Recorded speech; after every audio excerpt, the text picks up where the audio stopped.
दोस्तों, स्वागत है आपका अपने चैनल में। आज हम लोग भारतीय इतिहास के कुछ विषय भाग 1 में जो कि 12th क्लास के NCERT है, इसमें चैप्टर नंबर 3 जो कि विश्व बंधुत्व जाति तथा वर्ग आरंभिक समाज, जो कि लगभग 600 ईस्वी से 600 ईसा पूर्व से 600 ईस्वी तक हुआ, इसके बारे में आप डीपली अध्ययन करने वाले हैं। तो ठीक है, चलिए स्टार्ट करते हैं।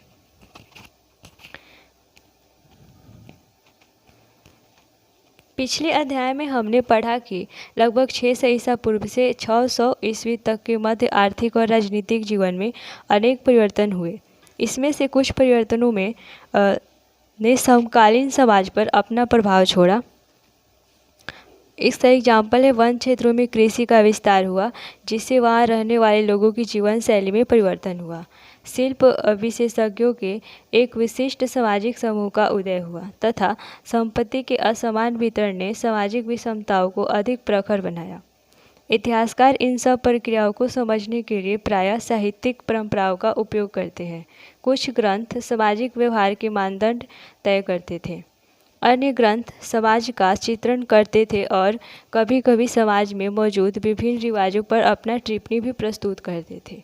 अभिलेखों से हमें समाज के कुछ ऐतिहासिक अभिनायकों की झलक मिलती है। हम देखेंगे कि प्रत्येक ग्रंथ या अभिलेख किसी समुदाय विशेष के दृष्टिकोण से लिखा जाता था। अतः यह याद रखना जरूरी हो जाता है कि ये ग्रंथ किसने लिखे, क्या लिखा गया और किनके लिए इनकी चर्चा हुई, किनके लिए इनकी रचना हुई।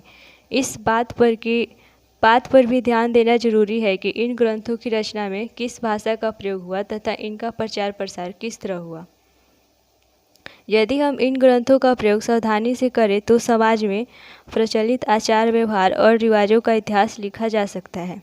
उपमहाद्वीप के सबसे समृद्ध ग्रंथों में से एक महाभारत का विश्लेषण करते हुए हम अपना ध्यान एक ऐसे विशाल महाकाव्य पर केंद्रित कर रहे हैं जो अपने वर्तमान रूप में 1 लाख श्लोकों से अधिक है और विभिन्न सामाजिक श्रेणियों व परिस्थितियों का लेखा जोखा है। इस ग्रंथ की रचना 1000 वर्ष तक होती रही।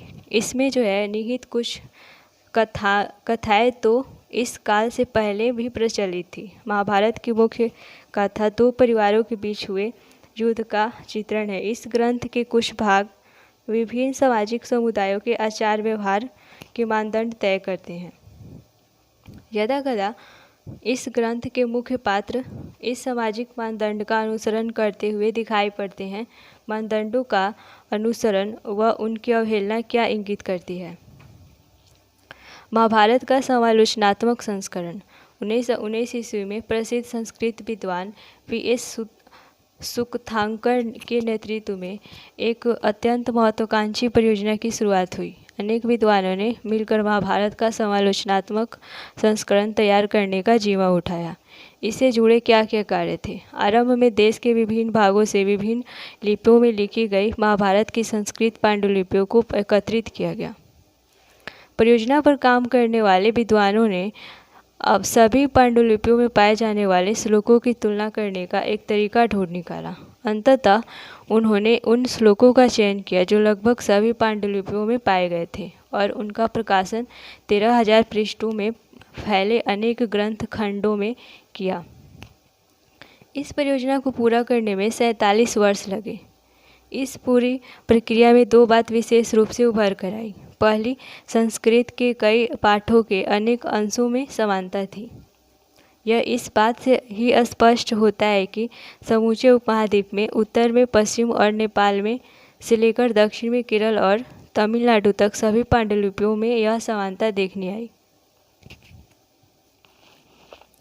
दूसरी बात जो स्पष्ट हुई वह यह थी कि कुछ शताब्दियों के दौरान हुए महाभारत के प्रेषण में अनेक क्षेत्रीय प्रभेद भी उभरकर सामने आए। इन प्रभेदों का संकलन मुख्य पाठ की पाद टिप्पणियों और प्रशिष्टों के रूप में किया गया। 13,000 पृष्ठों में से आधे से भी अधिक इन प्रभेदों का ब्यौरा देते हैं। एक तरह से देखा जाए तो ये प्रभेद उन गूढ़ प्रक्रियाओं के घोतक हैं जिन्होंने प्रभावशाली परंपराओं और लचीले स्थानीय विचार और आचरण के बीच संवाद कायम करके सामाजिक इतिहासों को रूप दिया था। यह संवाद द्वंद्व और मतैक दोनों को ही चित्रित करते हैं। इन सभी प्रक्रियाओं के बारे में हमारी समझ मुख्यतः उन ग्रंथों पर आधारित है जो संस्कृत में ब्राह्मणों के द्वारा उन्हीं के लिए लिखे गए। 19वीं और 20वीं शताब्दी में इतिहासकारों ने पहली बार सामाजिक इतिहास के मुद्दों का अनुशीलन करते समय इन ग्रंथों को सतही तौर पर समझा। उनका विश्वास था कि इन ग्रंथों में जो कुछ भी लिखा गया है वास्तव में उसी तरह से उसे व्यवहार में लाया जाता होगा।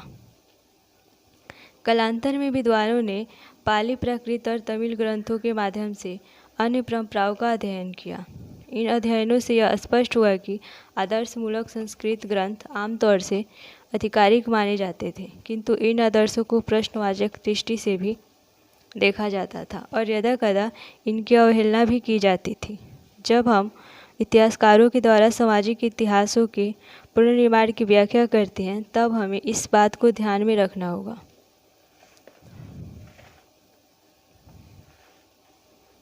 परिवारों के बारे में जानकारी।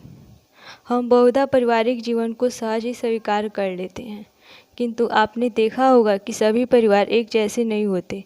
पारिवारिक जनों की गिनती एक दूसरे से उनका रिश्ता और उनके क्रियाकलापों में भी विभिन्नता होती है। कई बार एक ही परिवार के लोग भोजन और अन्य संसाधनों का आपस में मिलकर बांटकर इस्तेमाल करते हैं, एक साथ रहते और काम करते हैं और अनुष्ठानों को साथ ही संपादित करते हैं। परिवार एक बड़े समूह का हिस्सा होते हैं जिन्हें हम संबंधी कहते हैं। तकनीकी भाषा का इस्तेमाल करें तो हम संबंधियों को जाति समूह कह सकते हैं। पारिवारिक रिश्ते नैसर्गिक और रक्त संबंध माने जाते हैं, किंतु इन संबंधों की परिभाषा अलग अलग तरीके से की जाती है। कुछ समाजों में भाई बहन, चचेरे मौसेरे आदि से खून का रिश्ता माना जाता है, किंतु अन्य समाज ऐसा नहीं मानते।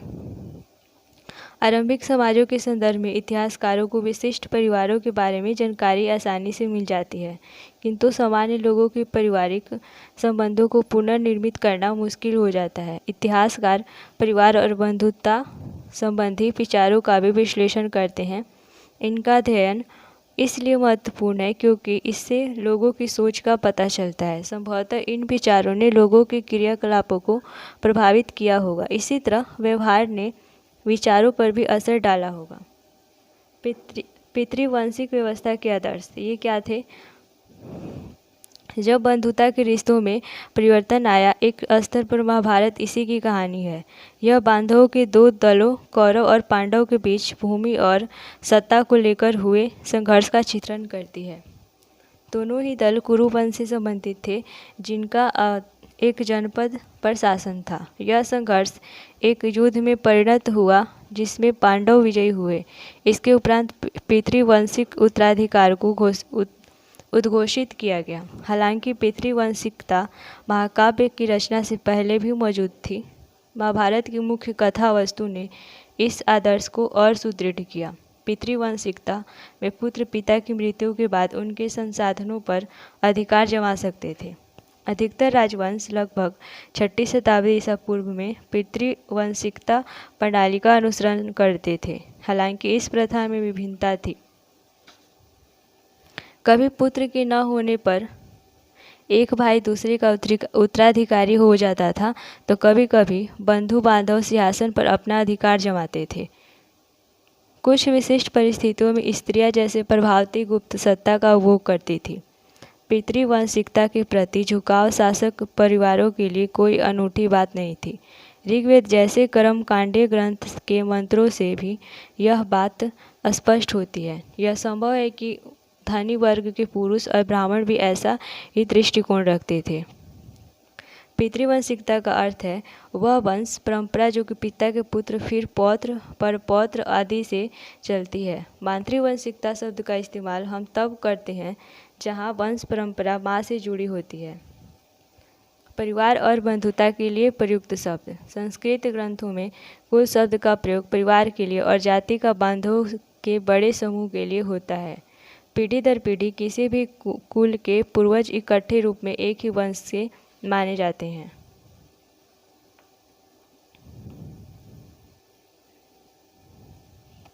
यहाँ ऋग्वेद से एक मंत्र का अंश उद्धृत है जो इस ग्रंथ में संभवतः लगभग 1000 ईसा पूर्व में जोड़ा गया। विवाह संस्कार के दौरान यह मंत्र पुरोहित द्वारा पढ़ा जाता था, आज भी अनेक हिंदू विवाह संस्कारों में इसका प्रयोग होता है। मैं इसे यहाँ से मुक्त करता हूँ, किंतु वहाँ से नहीं। मैंने इसे वहाँ मजबूती से स्थापित किया है, जिससे इंद्र के अनुग्रह से इसके उत्तम पुत्र हो और पति के प्रेम का सौभाग्य इसे प्राप्त हो। विवाह के नियम क्या थे? जहाँ पितृवंश को आगे बढ़ाने के लिए पुत्र महत्वपूर्ण थे, वहाँ इस व्यवस्था में पुत्रियों को अलग तरह से देखा जाता था। पैतृक संसाधनों पर उनका कोई अधिकार नहीं था। अपने गोत्र से बाहर उनका विवाह कर देना ही अपेक्षित था। इस प्रथा को बहिर्विवाह पद्धति कहते हैं और इसका तात्पर्य यह था कि उच्च प्रतिष्ठा वाले परिवारों की कम उम्र की कन्याओं और स्त्रियों का जीवन बहुत सावधानी से नियमित किया जाता था, जिससे उचित समय और उचित व्यक्ति से उनका विवाह किया जा सके। इसका प्रभाव यह हुआ कि कन्यादान अर्थात विवाह में कन्या की भेंट को पिता का महत्वपूर्ण धार्मिक कर्तव्य माना गया।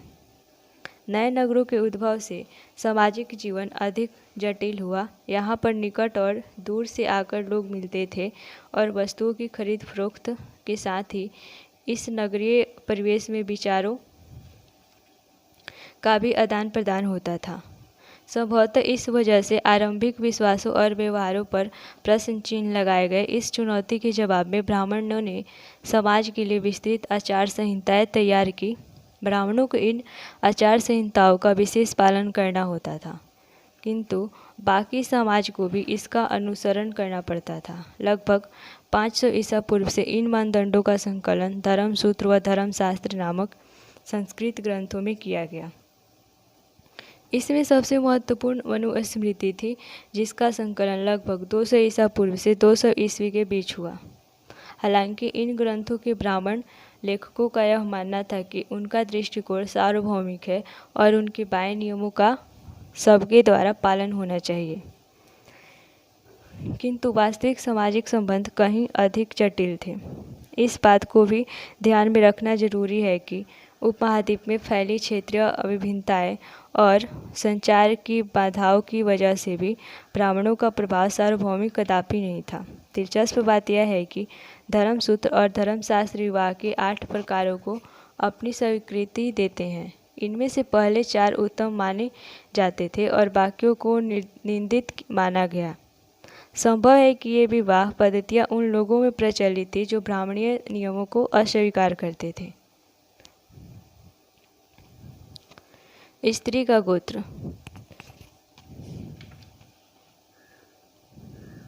विवाह के प्रकार कितने थे? तो अंतर्विवाह में वैवाहिक संबंध समूह के मध्य ही होते हैं। यह समूह एक गोत्र, कुल अथवा एक जाति या फिर एक ही स्थान पर बसने वालों का हो सकता है। बहिर्विवाह गोत्र से बाहर विवाह करने को कहते हैं।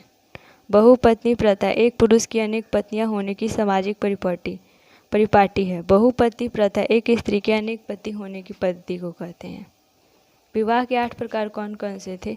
यहाँ मनुस्मृति से पहले चौथी, 5वीं और 6ठी विवाह पद्धति का उदाहरण दिया जा रहा है। पहली जो थी कन्या का दान, बहुमूल्य वस्त्रों और अलंकरणों से विभूषित कर उसे वेदज्ञ वर को दान दिया जाए, उसे पिता ने स्वयं आमंत्रित किया हो।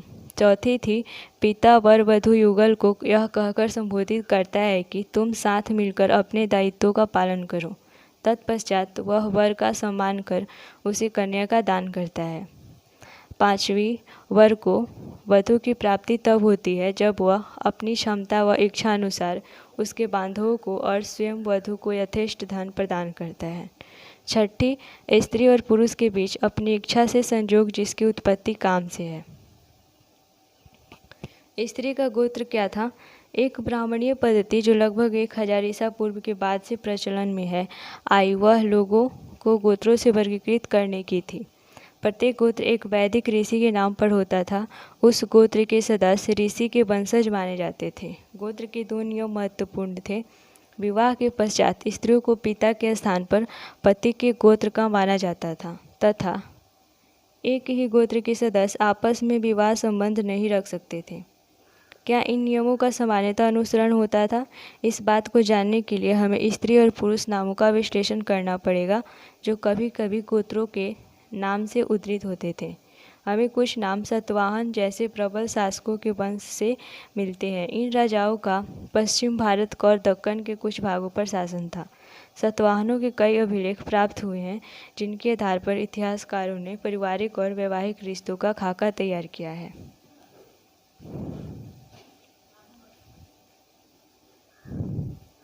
कुछ सतवाहन राजा बहुपत्नी प्रथा को मानने वाले थे। सतवाहन राजाओं से विवाह करने वाली रानियों के नामों का विश्लेषण इस तथ्य की ओर इंगित करता है कि उनके नाम गौतम तथा वशिष्ठ गोत्रों से उद्भूत थे, जो उनके पिता के गोत्र थे। इससे प्रतीत होता है कि विवाह के बाद भी अपने पति कुल के गोत्र को ग्रहण करने की अपेक्षा, जैसा ब्राह्मणीय व्यवस्था में अपेक्षित था, उन्होंने पिता का गोत्र नाम ही कायम रखा। यह भी पता चलता है कि कुछ रानियां एक ही गोत्र से थीं। यह तथ्य बहिर्विवाह पद्धति के नियमों के विरुद्ध था, परंतु वस्तुतः यह उदाहरण एक वैकल्पिक प्रथा अंतर्विवाह पद्धति अर्थात बंधुओं में विवाह संबंध को दर्शाता है, जिसका प्रचलन दक्षिण भारत के कई समुदायों में है। बांधवों यानी कि ममेरे, चचेरे इत्यादि भाई बहन के साथ जोड़े गए विवाह संबंधों की वजह से एक सुगठित समुदाय उभर पाता था। संभव उपमहाद्वीप के और भागों में अन्य विविधताएं भी मौजूद थी, किंतु उनके विशिष्ट ब्यौरों को पुनर्निर्मित करना संभव नहीं हो पाया। क्या माताएं महत्वपूर्ण थी? हमने पढ़ा कि सतवाहन राजाओं को उनकी माता के नाम से उद्भूत से चिन्हित किया जाता था। इससे यह प्रतीत होता है कि माताएं महत्वपूर्ण थी, किंतु किसी भी निष्कर्ष पर पहुंचने से पहले हमें बहुत सावधानी बरतनी होगी। सतवाहन राजाओं के संदर्भ में हमें यह ज्ञात है कि शासन का उत्तराधिकार पितृवंशिक होता था। सामाजिक विषमताएं वर्ण व्यवस्था के दायरे में और उससे परे।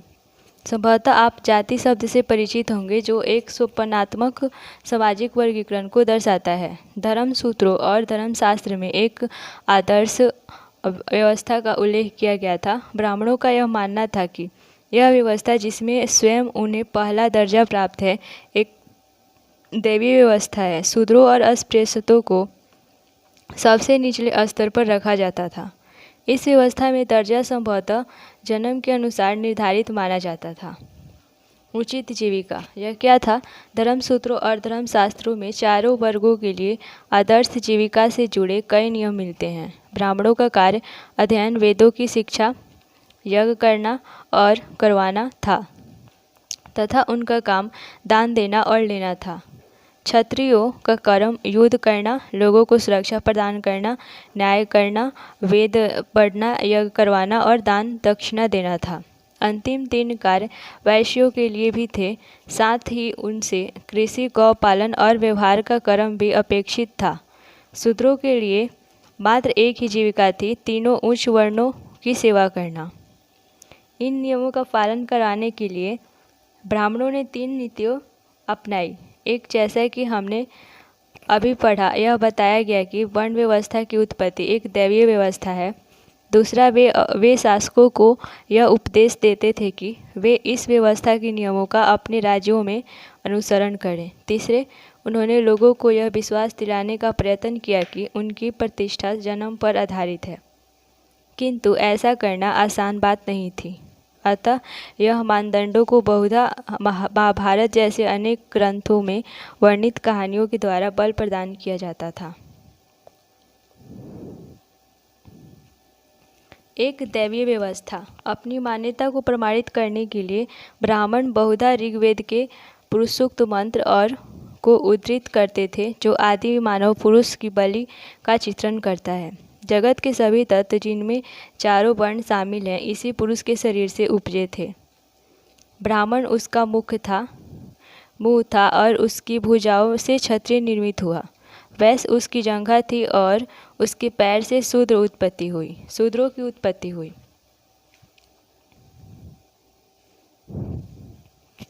इस कहानी के द्वारा निषादों को कौन सा संदेश दिया जा रहा था?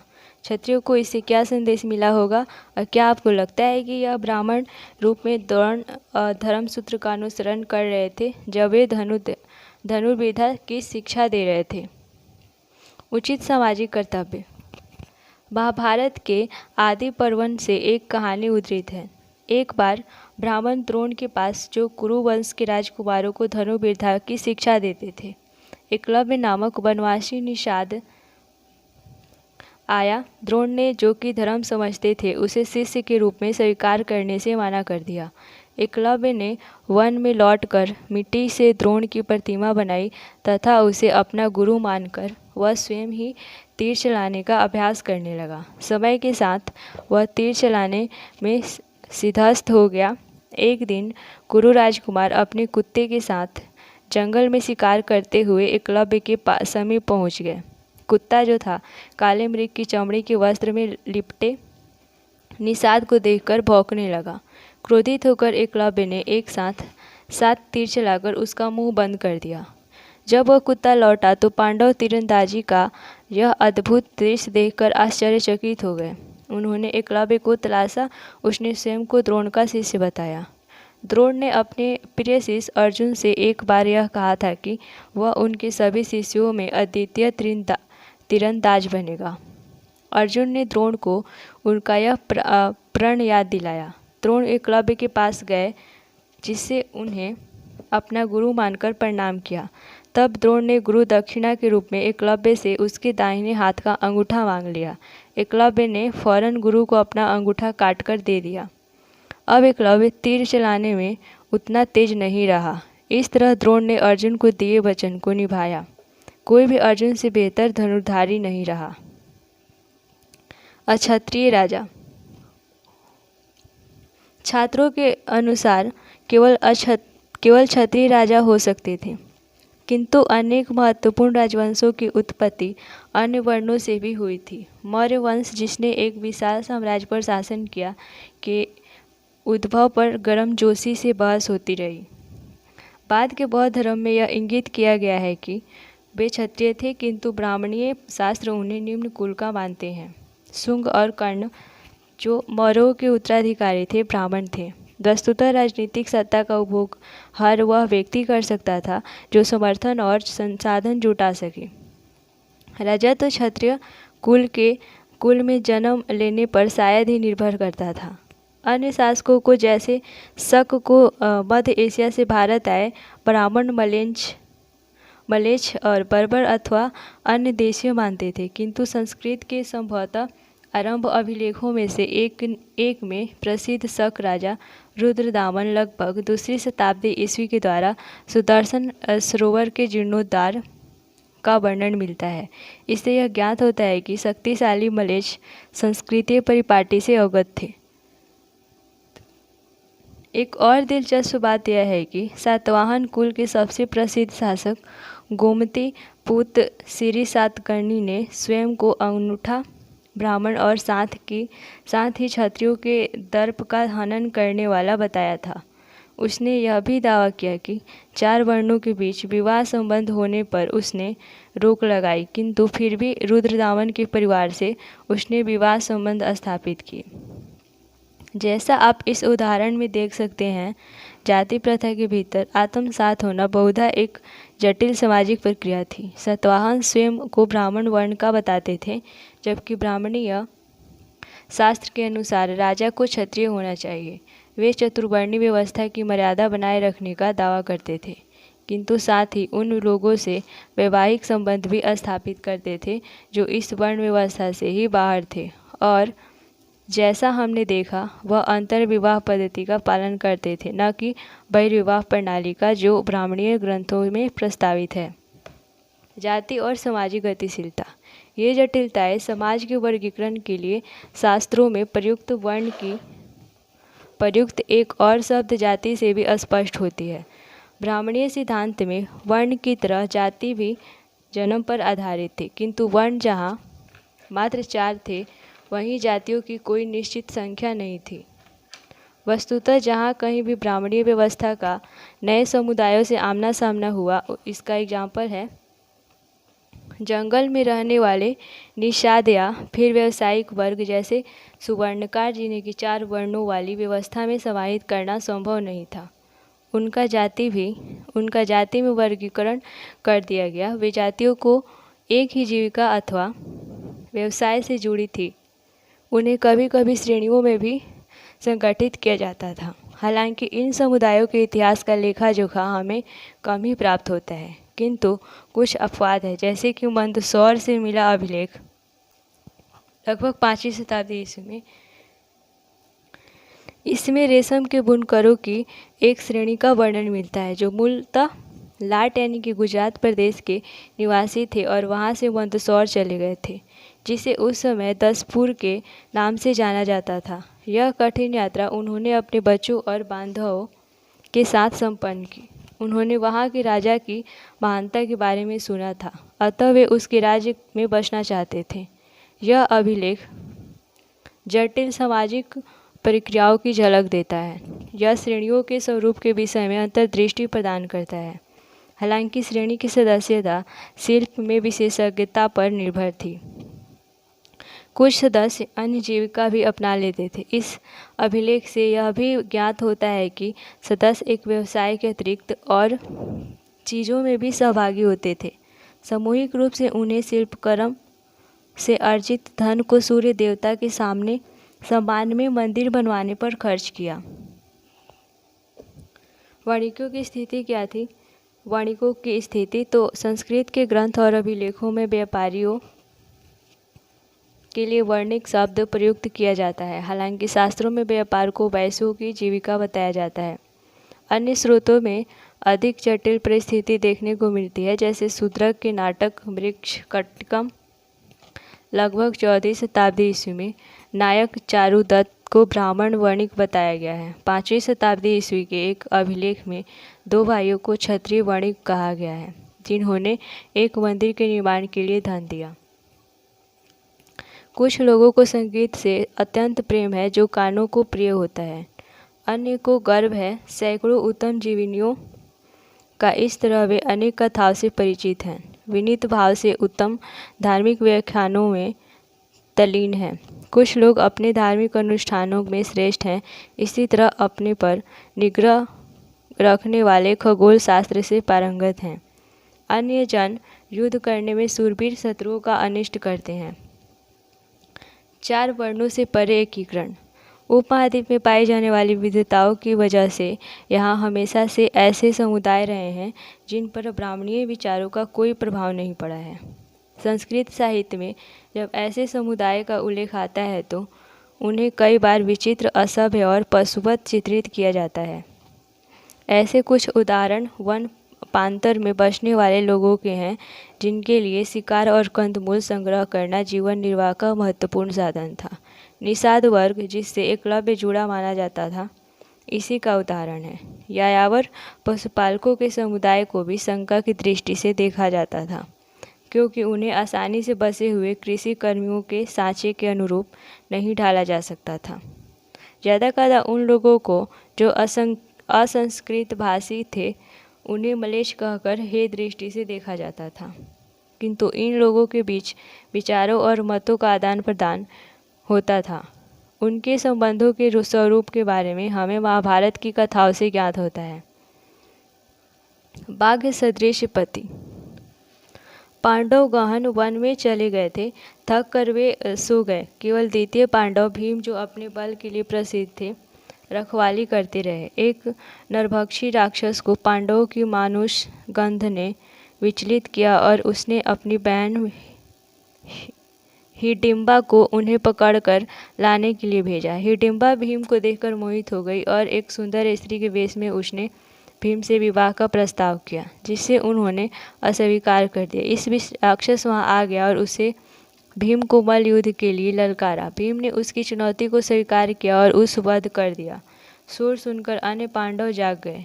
हिडिंबा ने उन्हें अपना परिचय दिया और भीम के प्रति अपने प्रेम से उन्हें अवगत कराया। वह कुंती से बोली, हे उत्तम देवी, मैंने मित्र बांधव और अपने धर्म का भी परित्याग कर दिया है और आपके बाघ सदृश पुत्र का अपने पति के रूप में चयन किया है। चाहे आप मुझे मूर्ख समझे अथवा अपनी समर्पित दासी, कृपया मुझे अपने साथ ले तथा अपना पुत्र मेरा पति हो तथा आपका पुत्र मेरा पति हो। अंततः युधिष्ठिर इस शर्त पर इस विवाह के लिए तैयार हो गए कि भीम दिन भर हिडिंबा के साथ रहकर रात्रि में उनके पास आ जाएंगे। यह दंपति दिन भर सभी लोगों की सैर करते। समय आने पर हिडिंबा ने एक राक्षस पुत्र को जन्म दिया जिसका नाम घटोत्कच था। तत्पश्चात माँ और पुत्र पांडवों को छोड़कर वन में चले गए, किंतु घटोत्कच ने यह प्रण किया कि जब भी पांडवों को उनकी जरूरत होगी वह उपस्थित हो जाएगा। कुछ इतिहासकारों का यह मत है कि राक्षस उन लोगों को कहा जाता था जिनके आचार व्यवहार उन मानदंडों से भिन्न थे जिनका चित्रण ब्राह्मणीय ग्रंथों में हुआ था। 4 वर्णों से परे अधीनता और संघर्ष। ब्राह्मण कुछ लोगों को वर्ण व्यवस्था वाली सामाजिक प्रणाली के बाहर मानते थे। साथ ही उन्होंने समाज के कुछ वर्गों को अस्पृश्य घोषित कर सामाजिक वैषम्य और अधिक प्रखर बनाया। ब्राह्मणों का यह मानना था कि कुछ कर्म, खास तौर से वे जो अनुष्ठानों के संपादन से जुड़े थे, पुनीत और पवित्र थे, अतः अपने को पवित्र मानने वाले लोग अस्पृश्यों से भोजन नहीं स्वीकार करते थे। अपवित्रता के इस पहलू से के ठीक विपरीत कुछ कार्य ऐसे थे जिन्हें खास तौर से दूषित माना जाता था। शवों की अंत्येष्टि और मृत पशुओं को छूने वालों को चंडाल कहा जाता था। उन्हें वर्ण व्यवस्था वाले समाज में सबसे निम्न कोटि में रखा जाता था। वे लोग जो स्वयं को सामाजिक क्रम में सबसे ऊपर मानते थे, इन चंडालों का स्पर्श, यहाँ तक कि उन्हें देखना भी अपवित्र कार्य मानते थे। मनुस्मृति में चंडालों के कर्तव्यों की सूची मिलती है। उन्हें गांव के बाहर रहना होता था। वह फेंके हुए बर्तनों का इस्तेमाल करते थे, मरे हुए लोगों के वस्त्र तथा लोहे के आभूषण पहनते थे। रात्रि में वे गांव और नगरों में चल फिर नहीं सकते थे। संबंधियों से विहीन मृतकों की उन्हें अंत्येष्टि करनी पड़ती थी तथा वधिक के रूप में भी कार्य करना पड़ता था। चीन से आए बौद्ध भिक्षु फाशेन का कहना है कि अस्पृश्यों को सड़क पर चलते हुए करताल बजाकर अपने होने की सूचना देनी पड़ती थी, जिससे अन्य जन उन्हें देखने के दोष से बच जाएं। एक और चीनी तीर्थयात्री स्वयं तशांग कहता है कि वधिक और सफाई करने वाले को नगर से बाहर रहना पड़ता था। अब्राह्मणीय ग्रंथों में चित्रित चंडालों के जीवन का विश्लेषण करके इतिहासकारों ने यह जानने का प्रयास किया है कि क्या चंडालों ने शास्त्रों में निर्धारित अपने हीन जीवन को स्वीकार कर लिया था। यदा कदा इन ग्रंथों के चित्रण और ब्राह्मणीय ग्रंथों में हुए चित्रण में समानता है, परंतु कभी कभी हमें एक विभिन्न सामाजिक वास्तविकता का भी संकेत मिलता है। अब हम जन्म से परे संसाधन और प्रतिष्ठा को समझेंगे। यह क्या था? दास, भूमिहीन, खेतिहार, मजदूर, शिकारी, मछुआरे, पशुपालक, किसान, ग्राम मुखिया, शिल्पकार, वर्णिक और राजा सभी का उपमहाद्वीप के विभिन्न हिस्सों में सामाजिक अभिनायक के रूप में उद्भव हुआ। उनके सामाजिक स्थान इस बात पर निर्भर करते थे कि आर्थिक संसाधनों पर उनका कितना नियंत्रण है। अब हम विशेष संदर्भों में इस बात का परीक्षण करेंगे कि संसाधनों पर नियंत्रण के क्या सामाजिक आशय थे। संपत्ति पर स्त्री और पुरुष के विभिन्न अधिकार। अब हम महाभारत के एक महत्वपूर्ण प्रकरण पर विचार करेंगे। कौरव और पांडव के बीच लंबे समय से चली आ रही प्रतिस्पर्धा के फलस्वरूप दुर्योधन ने युधिष्ठिर को धूत क्रीड़ा के लिए आमंत्रित किया। युधिष्ठिर अपने प्रतिद्वंदी के द्वारा धोखा दिए जाने के कारण इस धूत में स्वर्ण, हस्ती, रथ, दास, सेना, कोष और राज्य तथा अपनी प्रजा की संपत्ति, अनुजों और फिर स्वयं को भी दांव पर लगाकर गवा बैठे।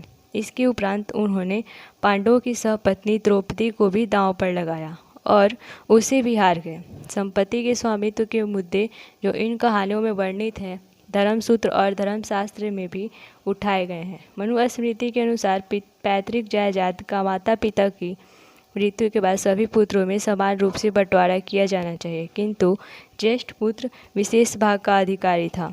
स्त्रियां इस पैतृक संसाधन में हिस्सेदारी की मांग नहीं रख सकती थी, किंतु विवाह के समय मिले उपहार पर स्त्रियों का स्वामित्व माना जाता था और इसे स्त्री धन की संज्ञा दी जाती थी। इस संपत्ति को उनकी संतान विरासत के रूप में प्राप्त कर सकती थी और इस पर उनके पति का कोई अधिकार नहीं होता था।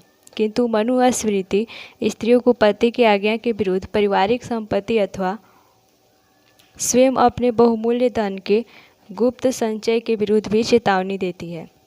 आपने एक धनाढ़ व काट्य महिषी प्रभावती गुप्त के बारे में पढ़ा है, किंतु अधिकतर साक्ष्य, अभिलेखनीय व साहित्यिक इस बात की ओर इशारा करते हैं कि यद्यपि उच्च वर्ग की महिलाएं संसाधनों पर अपनी पैठ रखती थी, सामान्यतः भूमि, पशु और धन पर पुरुषों का आपने एक धनाढ़ वाकटक महिषी प्रभावती गुप्त के बारे में पढ़ा है, किंतु अधिकतर साक्ष्य, अभिलेखनीय व साहित्यिक इस बात की ओर इशारा करते हैं कि यद्यपि उच्च वर्ग की महिलाएं संसाधनों पर अपनी पैठ रखती थी, सामान्यतः भूमि, पशु और धन पर पुरुषों का ही नियंत्रण था। दूसरे शब्दों में स्त्री और पुरुष के बीच सामाजिक हैसियत की भिन्नता संसाधनों पर उनके नियंत्रण की भिन्नता की वजह से अधिक प्रखर हुई।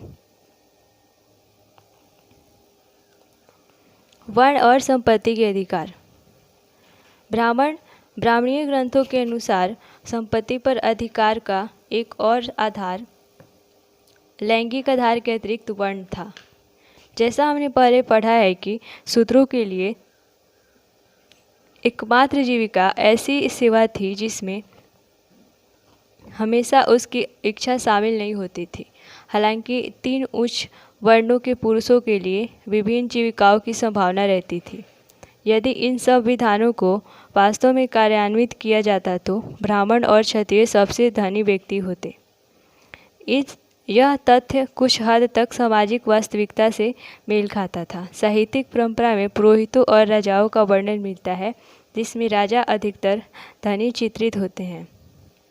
पुरोहित भी सामान्यतः धनी दर्शाए जाते हैं, हालांकि यदाकदा निर्धन ब्राह्मण का भी चित्रण मिलता है। एक और स्तर पर, जहां समाज के ब्राह्मणीय दृष्टिकोण को धर्मसूत्र और धर्मशास्त्र में संहिताबद्ध किया जा रहा था, अन्य परंपराओं ने वर्ण व्यवस्था की आलोचना प्रस्तुत की। इसमें से सर्वविदित आलोचनाएं प्रारंभिक बौद्ध धर्म में विकसित हुई। बौद्ध ने इस बात को अंगीकार किया कि समाज में विषमता मौजूद थी, किंतु यह भेद न तो नैसर्गिक थे और न ही अस्थायी। बौद्धों ने जन्म के आधार पर सामाजिक प्रतिष्ठा को अस्वीकार किया।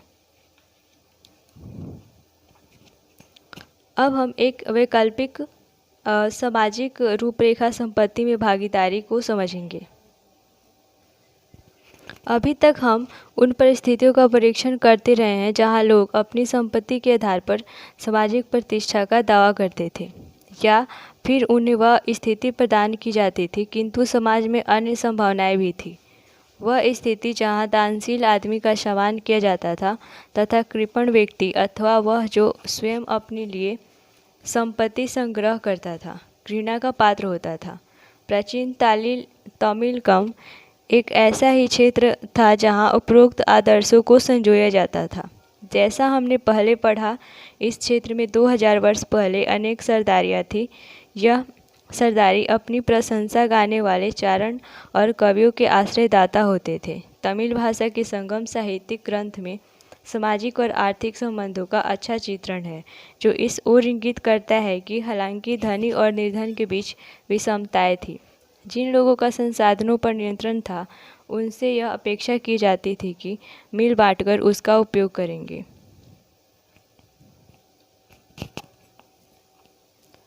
सामाजिक विषमताओं की व्याख्या एक सामाजिक अनुबंध। बौद्धों ने समाज में फैली विषमताओं के संदर्भ में एक अलग अवधारणा प्रस्तुत की। साथ ही समाज में फैले अंतर विरोधों को नियमित करने के लिए जिन संस्थानों की आवश्यकता थी उस पर भी अपना दृष्टिकोण सामने रखा। सूत पिटक नामक ग्रंथ में एक मिथक वर्णित है जो यह बताता है कि प्रारंभ में मानव पूर्णतया विकसित नहीं थे, वनस्पति जगत भी अविकसित था। सभी जीव शांति के एक निर्बाध लोक में रहते थे और प्रकृति में से उतना ही ग्रहण करते थे जितनी एक समय के भोजन की आवश्यकता होती है। किंतु यह व्यवस्था क्रमशः पतनशील हुई मनुष्य अधिकाधिक लालची, प्रतिहिंसक और कपटी हो गए। इस स्थिति में उन्होंने विचार किया कि क्या हम एक ऐसे मनुष्य का चयन करें जो उचित बात पर क्रोधित हो, जिसकी प्रताड़ना की जानी चाहिए उसको प्रताड़ित करें, और जिसे निष्कासित किया जाना चाहिए उसे निष्कासित करें। बदले में हम उसे चावल का अंश देंगे। सब लोगों के द्वारा चुने जाने के कारण उसे महासम्मत की उपाधि प्राप्त होगी। इससे यह ज्ञात होता है कि राजा का पद लोगों के द्वारा चुने जाने पर निर्भर करता था। कर वह मूल होता था जो लोग राजा की इस सेवा के बदले उसे देते थे। एक मिथक इस बात को भी दर्शाता है कि आर्थिक और सामाजिक संबंधों को बनाने में मानवीय कर्म का बड़ा हाथ था। इसके कुछ और आशय भी थे। इसका एग्जाम्पल है, यदि मनुष्य स्वयं एक प्रणाली को बनाए रखने के लिए जिम्मेदार थे तो भविष्य में उसमें परिवर्तन भी ला सकते थे। साहित्यिक स्रोतों का इस्तेमाल, इतिहासकार और महाभारत। यदि आप इस अध्याय के स्रोतों की ओर गौर करें तो आप पाएंगे कि इतिहासकार किसी ग्रंथ का विश्लेषण करते समय अनेक पहलुओं पर विचार करते हैं तथा इस बात का परीक्षण करते हैं कि ग्रंथ किस भाषा में लिखा गया, पाली, प्राकृत अथवा तमिल जो आम लोगों के द्वारा बोली जाती थी, अथवा संस्कृत जो विशिष्ट रूप से पुरोहितों और खास वर्ग के द्वारा प्रयोग में लाई जाती थी। इतिहासकार ग्रंथ के प्रकार पर भी ध्यान देते हैं। क्या यह ग्रंथ मंत्र थे जो अनुष्ठानकर्ताओं के द्वारा पढ़े और उच्चरित किए जाते थे, अथवा ये कथा ग्रंथ थे जिन्हें लोग पढ़ और सुन सकते थे, अथवा दिलचस्प होने पर जिन्हें दोबारा सुनाया जा सकता था। इसके अलावा इतिहासकार लेखक के बारे में भी जानने का प्रयास करते हैं, जिनके दृष्टिकोण और विचारों ने ग्रंथों को रूप दिया। इन ग्रंथों के श्रोताओं को भी इतिहासकार परीक्षण करते हैं, क्योंकि लेखकों ने अपनी रचना करते समय श्रोताओं की अभिरुचि पर ध्यान दिया होगा। इतिहासकार ग्रंथ के संभावित संकलन, रचना काल और उससे उसकी रचना भूमि का भी विश्लेषण करते हैं। इन सब मुद्दों का जायजा लेने के बाद ही इतिहासकार किसी भी ग्रंथ की विषय वस्तु का इतिहास के पुनर्निर्माण के लिए इस्तेमाल करते हैं। महाभारत जैसे विशाल और जटिल ग्रंथ के संदर्भ में आप कल्पना कर सकते हैं कि यह कार्य कितना कठिन होगा। भाषा एवं विषय वस्तु, इसके बारे में अब हम लोग विस्तार समझने वाले हैं। अब हम ग्रंथ की भाषा की ओर देखते हैं। महाभारत का जो पाठ हम इस्तेमाल कर रहे हैं वह संस्कृत में है, किंतु महाभारत में प्रयुक्त संस्कृत वेदों अथवा प्रशस्तियों की संस्कृति से कहीं अधिक सरल है। अतः यह संभव है कि इस ग्रंथ को व्यापक स्तर पर समझा जाता था। इतिहासकार इस ग्रंथ की विषय वस्तु को दो मुख्य शीर्षकों, आख्यान तथा उपदेशात्मक के अंतर्गत रखते थे। आख्यान में कहानियों का संग्रह है और उपदेशात्मक भाग में सामाजिक आचार विचार के मानदंडों का चित्रण है, किंतु यह विभाजन पूरी तरह अपने में एकांकी नहीं है। उपदेशात्मक अंशों में भी कहानियाँ होती है और बहुधा आख्यानों में समाज के लिए एक सबक निहित रहता है। अधिकतर इतिहासकार इस बात पर एकमत हैं कि महाभारत वस्तुतः एक भाग में नाटकीय कथानक था, जिसमें उपदेशात्मक अंश बाद में जोड़े गए। संस्कृत परंपरा में भारत को इतिहास की श्रेणी में रखा गया है। इस शब्द का अर्थ है ऐसा ही था। क्या महाभारत में सचमुच में हुए किसी युद्ध का स्मरण किया जा रहा था? इस बारे में हम निश्चित रूप से कुछ नहीं कह सकते। कुछ इतिहासकारों का मानना है कि स्वजनों के बीच हुए युद्ध की स्मृति ही महाभारत का मुख्य कथानक है। अन्य इस बात की ओर इंगित करते हैं कि हमें युद्ध की पुष्टि किसी और साक्ष्य से नहीं होती। लेखक और तिथियाँ। यह ग्रंथ किसने लिखा, इस प्रश्न के कई उत्तर हैं। संभवतः मूल कथा के रचयिता भाट सारथी थे, जिन्हें सूत कहा जाता था। ये क्षत्रिय योद्धाओं के साथ युद्ध क्षेत्र में जाते थे और उनकी विजय पर उपलब्धियों के बारे में कविताएं लिखते थे। इन रचनाओं का प्रेषण मौखिक रूप में हुआ। 5वीं शताब्दी ईसा पूर्व में ब्राह्मणों ने इस कथा परंपरा पर अपना अधिकार कर लिया और इसे लिखा। यह वह काल था जब कुरु और पंचाल, जिन्हें के इर्द गिर्द महाभारत की कथा घूमती है, मात्र सरदारी से राजतंत्र के रूप में उभर रहे थे। क्या नए राजा अपने इतिहास को अधिक नियमित रूप से लिखना चाहते थे? यह भी संभव है कि नए राज्यों की स्थापना के समय होने वाली उथल पुथल के कारण पुराने सामाजिक मूल्यों के स्थान पर नवीन मानदंडों की स्थापना हुई, जिनका इस कहानी के कुछ भागों में वर्णन मिलता है। लगभग 200 ईस्वी पूर्व से 200 ईस्वी के बीच 200 ईस्वी के बीच हम इस ग्रंथ के रचना काल और का एक और चरण देखते हैं। यह वह समय था जब विष्णु देवता की आराधना प्रभावी हो रही थी तथा श्री कृष्ण को, जो इस महाकाव्य के महत्वपूर्ण नायकों में से हैं, उन्हें विष्णु का रूप बताया जा रहा था। कालांतर में लगभग 200 से 400 ईस्वी के बीच मनुस्मृति से मिलते जुलते बृहत उपदेशात्मक प्रकरण महाभारत में जोड़े गए। इन सब परिवर्तनों के कारण यह ग्रंथ, जो अपने प्रारंभिक रूप में संभवतः 10,000 श्लोकों से भी कम रहा होगा, बढ़कर 1,00,000 श्लोकों वाला हो गया। साहित्यिक परंपरा में इस बृहत रचना के रचयिता ऋषि व्यास माने जाते हैं। सदृश्यता की खोज महाभारत में अन्य किसी भी प्रमुख महाकाव्य की भांति युद्धों, वनों, राजमहलों और बस्तियों का अत्यंत जीवंत चित्रण है। 1951 से 52 में पुरातत्ववेत्ता बीबी लाल ने मेरठ जिले के हस्तिनापुर नामक एक गांव में उत्खनन किया।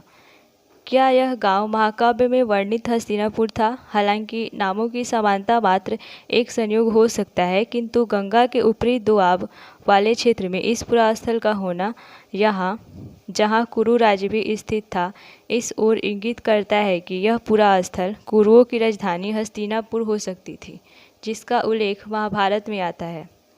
बीबी लाल को यहाँ आबादी के 5 स्तरों के साक्ष्य मिलते थे, जिनमें से दूसरा और तीसरा स्तर हमारे विश्लेषण के लिए महत्वपूर्ण है। दूसरे स्तर पर मिलने वाले घरों के बारे में लाल कहते हैं, जिस सीमित क्षेत्र का उत्खनन हुआ वहाँ से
तब जीती और द्रौपदी ने उसे वरमाला पहनाई।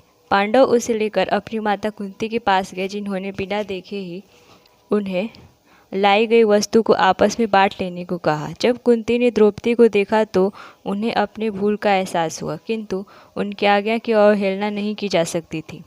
बहुत सोच विचार के बाद युधिष्ठिर ने यह निर्णय लिया कि द्रौपदी उन पांचों की पत्नी होगी। जब द्रुपद को यह बताया गया तो उन्होंने इसका विरोध किया, किंतु ऋषि व्यास ने उन्हें इस तथ्य से अवगत कराया कि पांडव वास्तव में इंद्र के अवतार थे और उनकी पत्नी ने ही द्रौपदी के रूप में जन्म लिया था। अतः नियति ने ही उनका साथ निश्चित कर दिया। व्यास ने यह भी बताया कि एक बार युवा स्त्री ने पति प्राप्ति के लिए शिव की आराधना की और उत्साह के अतिरेक में एक के बजाय 5 बार पति प्राप्ति का वर मांग लिया। इस स्त्री ने द्रौपदी के रूप में जन्म लिया तथा शिव ने उसकी प्रार्थना को परिपूर्ण किया है। इस कहानियों से संतुष्ट होकर द्रुपद ने इस विवाह को अपनी सहमति प्रदान की। वर्तमान इतिहासकार का यह सुझाव है कि लेखकों के द्वारा बहुपति विवाह संबंध का चित्रण इस बात की ओर इंगित करता है कि संभवतः यह प्रथा शासकों के विशिष्ट वर्ग में किसी काल में मौजूद थी, किंतु साथ ही इस प्रकरण के विभिन्न स्पष्टीकरण इस बात को भी व्यंजित करते हैं कि समय के साथ बहुपति प्रथा उन ब्राह्मणों में अमान्य हो गई जिन्होंने कई शताब्दियों के दौरान इस ग्रंथ को पुनर्निर्मित किया। कुछ इतिहासकार इस तथ्य की ओर ध्यान दिलाते हैं कि यद्यपि ब्राह्मणों की दृष्टि में बहुपति प्रथा अमान्य और अवांछित थी, यह हिमालय क्षेत्र में प्रचलन में थी। यह भी कहा जाता है कि युद्ध के समय स्त्रियों की कमी के कारण बहुपति प्रथा को अपनाया गया। दूसरे शब्दों में कहें तो संकट की स्थिति में इसे अपनाया गया। कुछ आरंभिक स्रोत इस तथ्य की पुष्टि करते हैं कि बहुपति प्रथा न तो एकमात्र विवाह पद्धति थी और न ही यह सबसे अधिक प्रचलित थी। फिर क्यों इस ग्रंथ के रचनाकारों ने इस प्रथा को महाभारत के प्रमुख पात्रों के साथ अभिन्न रूप से जोड़कर देखा? हमें यह बात ध्यान में रखनी चाहिए कि सृजनात्मक साहित्य की अपनी कथा संबंधी ज़रूरतें होती है, जो हमेशा समाज में मौजूद वास्तविकताओं को नहीं दर्शाती। एक गतिशील ग्रंथ। महाभारत का विकास संस्कृत के पाठ के साथ ही समाप्त नहीं हो गया। शताब्दियों से इस महाकाव्य ने अनेक पाठांतर विभिन्न भाषाओं में लिखे गए। ये सब उस संवाद को दर्शाते थे जो इनके लेखकों, अन्य लोगों और समुदायों के बीच कायम हुए। अनेक कहानियाँ जिनका उद्भव एक क्षेत्र विशेष में हुआ और जिनका खास लोगों के बीच प्रसार हुआ, वे सब इस महाकाव्य में समाहित कर ली गई। साथ ही इस महाकाव्य की मुख्य कथा की अनेक पुनर्व्याख्याएं की गई। इसके प्रसंगों को मूर्तिकला और चित्रों में भी दर्शाया गया। इस महाकाव्य ने नाटकों को और नृत्य कलाओं के लिए भी विषय वस्तु प्रदान की। 4 में हम जानेंगे विचारक, विश्वास और इमारतें। सांस्कृतिक विकास जो था 600 ईसा पूर्व से 600 ईस्वी संवत तक हुआ था। इस अध्याय में हम इस 1000 साल लंबी यात्रा पर जाएंगे। इसमें हम दार्शनिकों के बारे में पढ़ेंगे और यह जानने की कोशिश करेंगे कि उन्होंने समाज में अपनी स्थिति को समझने के क्या प्रयास किए। हम यह भी देखेंगे कि उनके विचार किस तरह से मौखिक और लिखित परंपराओं से संग्रहित हुए तथा उन्हें स्थापत्य और मूर्तिकला के माध्यम से कैसी अभिव्यक्ति मिली। ये सब जनता पर इन विचारकों के अस्थायी प्रभाव को दर्शाते हैं। हालांकि हम बौद्ध धर्म का विशेष अध्ययन करेंगे, यह ध्यान देने की बात है कि यह परंपरा अकेली विकसित नहीं हुई। दूसरी कई परंपराएं थी जो एक दूसरे के साथ लगातार वाद विवाद और संवाद चला रही थी। इन रोमांचक विचारों और विश्वासों की दुनिया में पुनर्निर्माण के लिए इतिहासकार जिन स्रोतों का इस्तेमाल करते हैं, उनमें बौद्ध, जैन और ब्राह्मण ग्रंथों के अलावा इमारतों और अभिलेखों जैसे प्रभुत मात्रा में उपलब्ध भौतिक साक्ष्य भी शामिल हैं। उस युग की बची हुई इमारतों में सबसे सुरक्षित है सांची का स्तूप। यह स्तूप इस अध्याय के अध्ययन का एक प्रमुख केंद्र बिंदु है। सांची 19वीं सदी में हम यहाँ पे सांची की एक झलक देखेंगे। भोपाल राज्य के प्राचीन अवशेषों में एक सबसे अद्भुत सांची कनखेड़ा की इमारतें हैं। भोपाल में जो है 20 मील उत्तर पूर्व की तरफ एक पहाड़ी की तलहटी में बसे इस गांव को हम कल देखने गए थे। हमने जो है पत्थर की वस्तु बुद्ध की मूर्ति और एक प्राचीन तोड़नादार का निरीक्षण किया। ये अवशेष यूरोप के सजनों को विशेष रुचिकर लगते हैं, जिनमें मेजर अलेक्जेंडर कनिंघम एक हैं। मेजर अलेक्जेंडर कनिंघम ने इस इलाके में कई हफ्तों तक रुककर इन अवशेषों का निरीक्षण किया। उन्होंने इस जगह के चित्र बनाए, वहाँ के अभिलेखों को पढ़ा और गुंबदनुमा ढांचे के बीचों बीच खुदाई की। उन्होंने इस खोज के निष्कर्षों को एक अंग्रेजी पुस्तक में लिखा।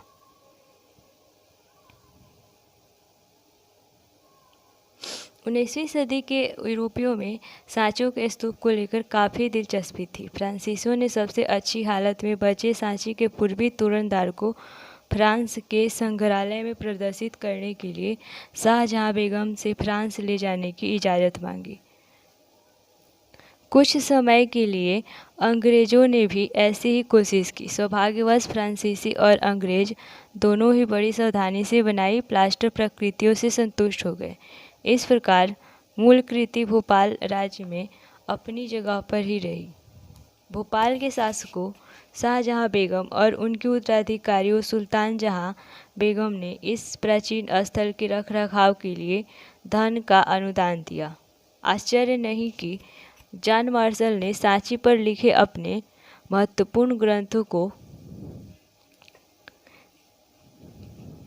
सुल्तान जहां को समर्पित किया। सुल्तान जहां बेगम ने वहां पर एक संग्रहालय और अतिथिशाला बनाने के लिए अनुदान दिया। वहां रहते हुए ही जॉन मार्शल ने उपयुक्त पुस्तकें लिखी। इस पुस्तक के विभिन्न खंडों के प्रकाशन में भी सुल्तान जहां बेगम ने अनुदान दिया।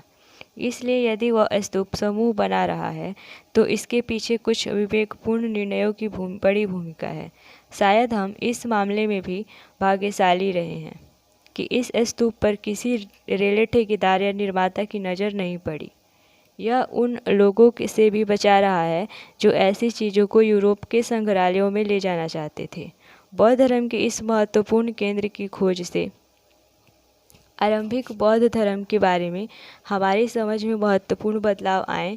आज यह जगह भारतीय पुरातात्विक सर्वेक्षण के सफल मरम्मत और संरक्षण का जीता जागता उदाहरण है। आखिरकार इस इमारत का क्या महत्व है? यह टीला क्यों बनाया गया है और इसके अंदर क्या था? इसके चारों ओर पत्थर की रेलिंग क्यों बनाई गई? और इस स्तूप को समूह किसने बनवाया या इसके लिए धन किसने दिया? इसकी खोज कब की गई? ग्रंथों, मूर्तिकारों, स्थापत्य कला और अभिलेखों के अध्ययन के द्वारा हम इस रोचक इतिहास की खोज कर सकते हैं। अब देखते हैं युग और विवाद। ईसा पूर्व प्रथम शताब्दी सहस्त्र शताब्दी का काल विश्व इतिहास में एक महत्वपूर्ण मोड़ माना जाता है। इस काल में ईरान में जरथुस्त्र जैसे चिंतक, चीन में खुंगत्से, यूनान में सुकरात, प्लेटो, अरस्तु और भारत में महावीर, बुद्ध और कई अन्य चिंतकों का उद्भव हुआ। उन्होंने जीवन के रहस्यों को समझने का प्रयास किया। साथ साथ वे इंसानों और विश्व व्यवस्था के बीच रिश्ते को समझने की कोशिश कर रहे थे। यही वह समय था जब गंगा घाटी में नए राज्य और शहर उभर रहे थे और सामाजिक एवं आर्थिक जीवन में कई तरह के बदलाव आ रहे थे। ये मनीषी इन बदलते हालात को भी समझने की कोशिश कर रहे थे। युगों की परंपरा, चिंतन, धार्मिक विश्वास और व्यवहार की कई धाराएं प्राचीन युग से ही चली आ रही थी। पूर्व वैदिक परंपरा, जिसकी जानकारी हमें 1500 से 1000 ईसा पूर्व में संकलित ऋग्वेद से मिलती है, वैसे ही एक प्राचीन परंपरा थी। ऋग्वेद अग्नि, इंद्र, सोम आदि कई देवताओं की स्तुति का संग्रह है। यज्ञों के समय इन स्रोतों का उच्चारण किया जाता था और लोग मवेशी, बेटे, स्वास्थ्य, लंबी आयु आदि के लिए प्रार्थना करते थे। शुरू में यज्ञ सामूहिक रूप से किए जाते थे। बाद में कुछ यज्ञ घरों के मालिकों के द्वारा किए जाते थे। राजसूय और अश्वमेध जैसे जटिल यज्ञ सरदार और राजा किया करते थे। इनके अनुष्ठान के लिए उन्हें ब्राह्मण पुरोहितों पर निर्भर रहना पड़ता था। नए प्रश्न। उपनिषदों में पाई गई विचारधाराओं से पता चलता है कि लोग जीवन का अर्थ, मृत्यु के बाद जीवन की संभावना और पुनर्जन्म के बारे में जानने के लिए उत्सुक थे। क्या पुनर्जन्म अतीत के कर्मों के कारण होता था?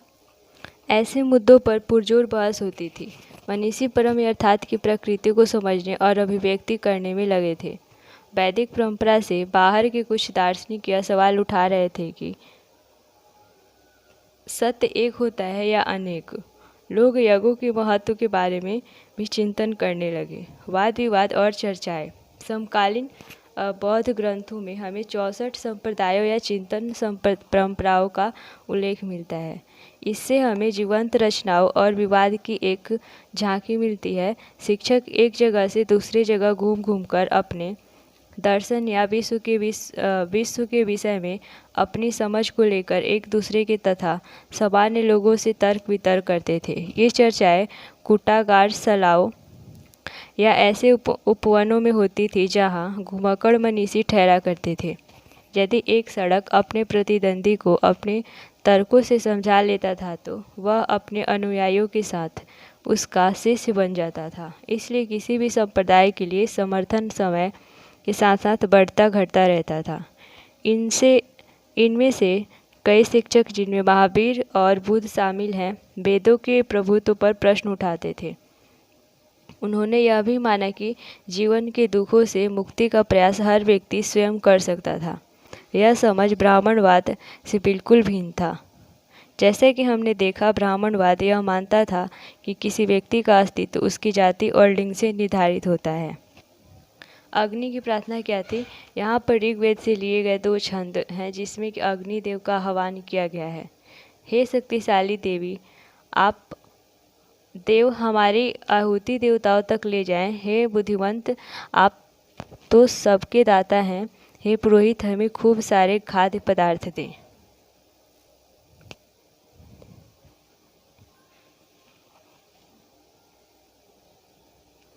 बौद्ध धर्म किस प्रकार तैयार और संरक्षित किए जाते थे? बुद्ध चर्चा और बातचीत करते हुए मौखिक शिक्षा देते थे। महिलाएं और पुरुष इन प्रवचनों को सुनते थे और इन पर चर्चा करते थे। बुद्ध के किसी भी संभाषण को उनके जीवन काल में लिखा नहीं गया। उनकी मृत्यु के बाद उनके शिष्यों ने ज्येष्ठों या ज़्यादा वरिष्ठ श्रमणों की एक सभावेशली में बुलाई। वहाँ पर ही उनकी शिक्षाओं का संकलन किया गया। इन संग्रहों को त्रिपिटक कहा जाता था। पहले उन्हें मौखिक रूप से ही संप्रेषित किया जाता था। बाद में लिखकर विषय और लंबाई के अनुसार वर्गीकरण किया गया। विनय पिटक में संघ या बौद्ध मठों में रहने वाले लोगों के लिए नियमों का संग्रह था। बुद्ध की शिक्षाएं सूत पिटक में रखी गई और दर्शन से जुड़े विषय अभिधम पिटक में आए। हर पिटक के अंदर कई ग्रंथ होते थे। बाद के युगों में बौद्ध विद्वानों ने इस ग्रंथों पर टीकाएं लिखी। जब बौद्ध धर्म श्रीलंका जैसे नए इलाकों में फैला, दीपवंश और महावंश जैसे क्षेत्र विशेष में बौद्ध इतिहास को लिखा गया। इनमें से कई रचनाओं में बुद्ध की जीवनी लिखी गई है। ज़्यादातर पुराने ग्रंथ पाली में हैं। बाद के युगों में संस्कृत में ग्रंथ लिखे गए हैं। जब बौद्ध धर्म पूर्व एशिया में फैला तब फासियन और स्वेन त्सांग जैसे तीर्थयात्री बौद्ध ग्रंथों की खोज में चीन से भारत आए। ये पुस्तकें वे अपने देश ले गए जहाँ विद्वानों ने इनका अनुवाद किया। हिंदुस्तान के बौद्ध शिक्षक भी दूर दराज के देशों में गए। बुद्ध की शिक्षाओं का प्रसार करने के लिए वे कई पुस्तकें भी अपने साथ ले गए। कई सदियों तक पांडुलिपियाँ एशिया के विभिन्न इलाकों में स्थित बौद्ध विहारों में संरक्षित थी। पाली, संस्कृत, चीनी और तिब्बती भाषाओं में लिखे इन ग्रंथों से आधुनिक अनुवाद तैयार किए गए। लौकिक सुखों के आगे महावीर का संदेश। लौकिक सुखों में आगे महावीर का संदेश। जैनों के मूल सिद्धांत 6वीं शताब्दी ईसा पूर्व में वर्धमान महावीर के जन्म से पहले ही उत्तर भारत में प्रचलित थे। जैन परंपरा के अनुसार महावीर से पहले 23 शिक्षक हो चुके थे। उन्हें तीर्थकर कहा जाता है, यानी कि वे महापुरुष जो पुरुषों और महिलाओं को जीवन की नदी के पार पहुंचाते हैं। जैन दर्शन की सबसे महत्वपूर्ण अवधारणा यह है कि संपूर्ण विश्व प्राणवान है। यह माना जाता है कि पत्थर, चट्टान और जल में भी जीवन होता है। जीवों के प्रति अहिंसा, खासकर इंसानों, जानवरों, पेड़ पौधों और कीड़ों मकोड़ों को न मारना जैन धर्म का केंद्र बिंदु है। वस्तुतः जैन अहिंसा के सिद्धांत ने संपूर्ण भारतीय चिंतन परंपरा को प्रभावित किया है। जैन मान्यता के अनुसार जन्म और पुनर्जन्म का चक्र कर्म के द्वारा निर्धारित होता है। कर्म के चक्र से मुक्ति के लिए त्याग और तपस्या की जरूरत होती है। यह संसार के त्याग से ही संभव हो पाता है। इसलिए मुक्ति के लिए विहारों में निवास करना एक अनिवार्य नियम बन गया। जैन साधु और साध्वी 5 व्रत रखते थे। हत्या न करना, चोरी न करना, झूठ न बोलना, ब्रह्मचर्य और धन संग्रह न करना। जैन धर्म का विस्तार। जैन धर्म का विस्तार। धीरे धीरे जैन धर्म भारत के कई हिस्सों में फैल गया। बौद्धों की तरह ही जैन विद्वानों ने प्राकृत, संस्कृत, तमिल जैसी अनेक भाषाओं में काफ़ी साहित्य का सृजन किया। सैकड़ों वर्षों से इन ग्रंथों की पांडुलिपियाँ मंदिरों से जुड़े पुस्तकालयों में संरक्षित है। धार्मिक परंपरा से जुड़ी हुई सबसे प्राचीन मूर्तियों में जैन तीर्थंकरों के उपासकों के द्वारा बनाई गई मूर्तियाँ भारतीय उपमहाद्वीप के कई हिस्सों में पाई गई हैं। बुद्ध और ज्ञान की खोज। बुद्ध जो है उस युग के सबसे प्रभावशाली शिक्षकों में से एक थे। सैकड़ों वर्षों के दौरान उनके संदेश पूरे महाद्वीप में और उसके बाद मध्य एशिया होते हुए चीन, कोरिया और जापान, श्रीलंका से समुद्र पार कर म्यांमार, थाईलैंड और इंडोनेशिया तक फैले। हम बुद्ध की शिक्षाओं के बारे में कैसे जानते हैं? इनका पुनर्रचना का आधार था। बौद्ध ग्रंथों का बहुत परिश्रम से संपादन, अनुवाद और विश्लेषण किया जाना। इतिहासकारों ने उनके जीवन के बारे में चरित्र लेखन से जानकारी इकट्ठी की। इनमें से कई ग्रंथ बुद्ध के जीवन काल से लगभग 100 वर्षों के बाद लिखे गए। इनमें इस महान धर्मोपदेशक की याद को बनाए रखने की कोशिश की गई थी। इन परंपराओं के अनुसार सिद्धार्थ शाक्य कबीले के सरदार के बेटे थे। जीवन के कटु यथार्थों से दूर उन्हें महल की चहारदीवारी के अंदर सब सुखों के बीच बड़ा किया गया। एक दिन उन्होंने अपने रथकार को उन्हें शहर घुमाने के लिए मना लिया। बाहरी दुनिया की उनकी पहली यात्रा काफ़ी पीड़ादायक रही। एक वृद्ध व्यक्ति को, एक बीमार और एक लाश को देखकर उन्हें गहरा सदमा पहुंचा। उसी क्षण उन्हें यह अनुभूति हुई कि मनुष्य के शरीर का क्षय और अंत निश्चित है। उन्होंने यह गृह त्याग किए सन्यासी को भी देखा। उसे मानो बुढ़ापे, बीमारी और मृत्यु से कोई परेशानी नहीं थी और उसने शांति प्राप्त कर ली थी।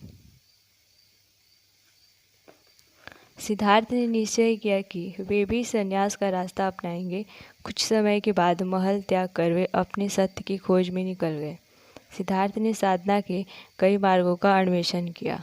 इनमें एक था शरीर को अधिक से अधिक कष्ट देना, जिसके चलते वे मरते मरते बचे।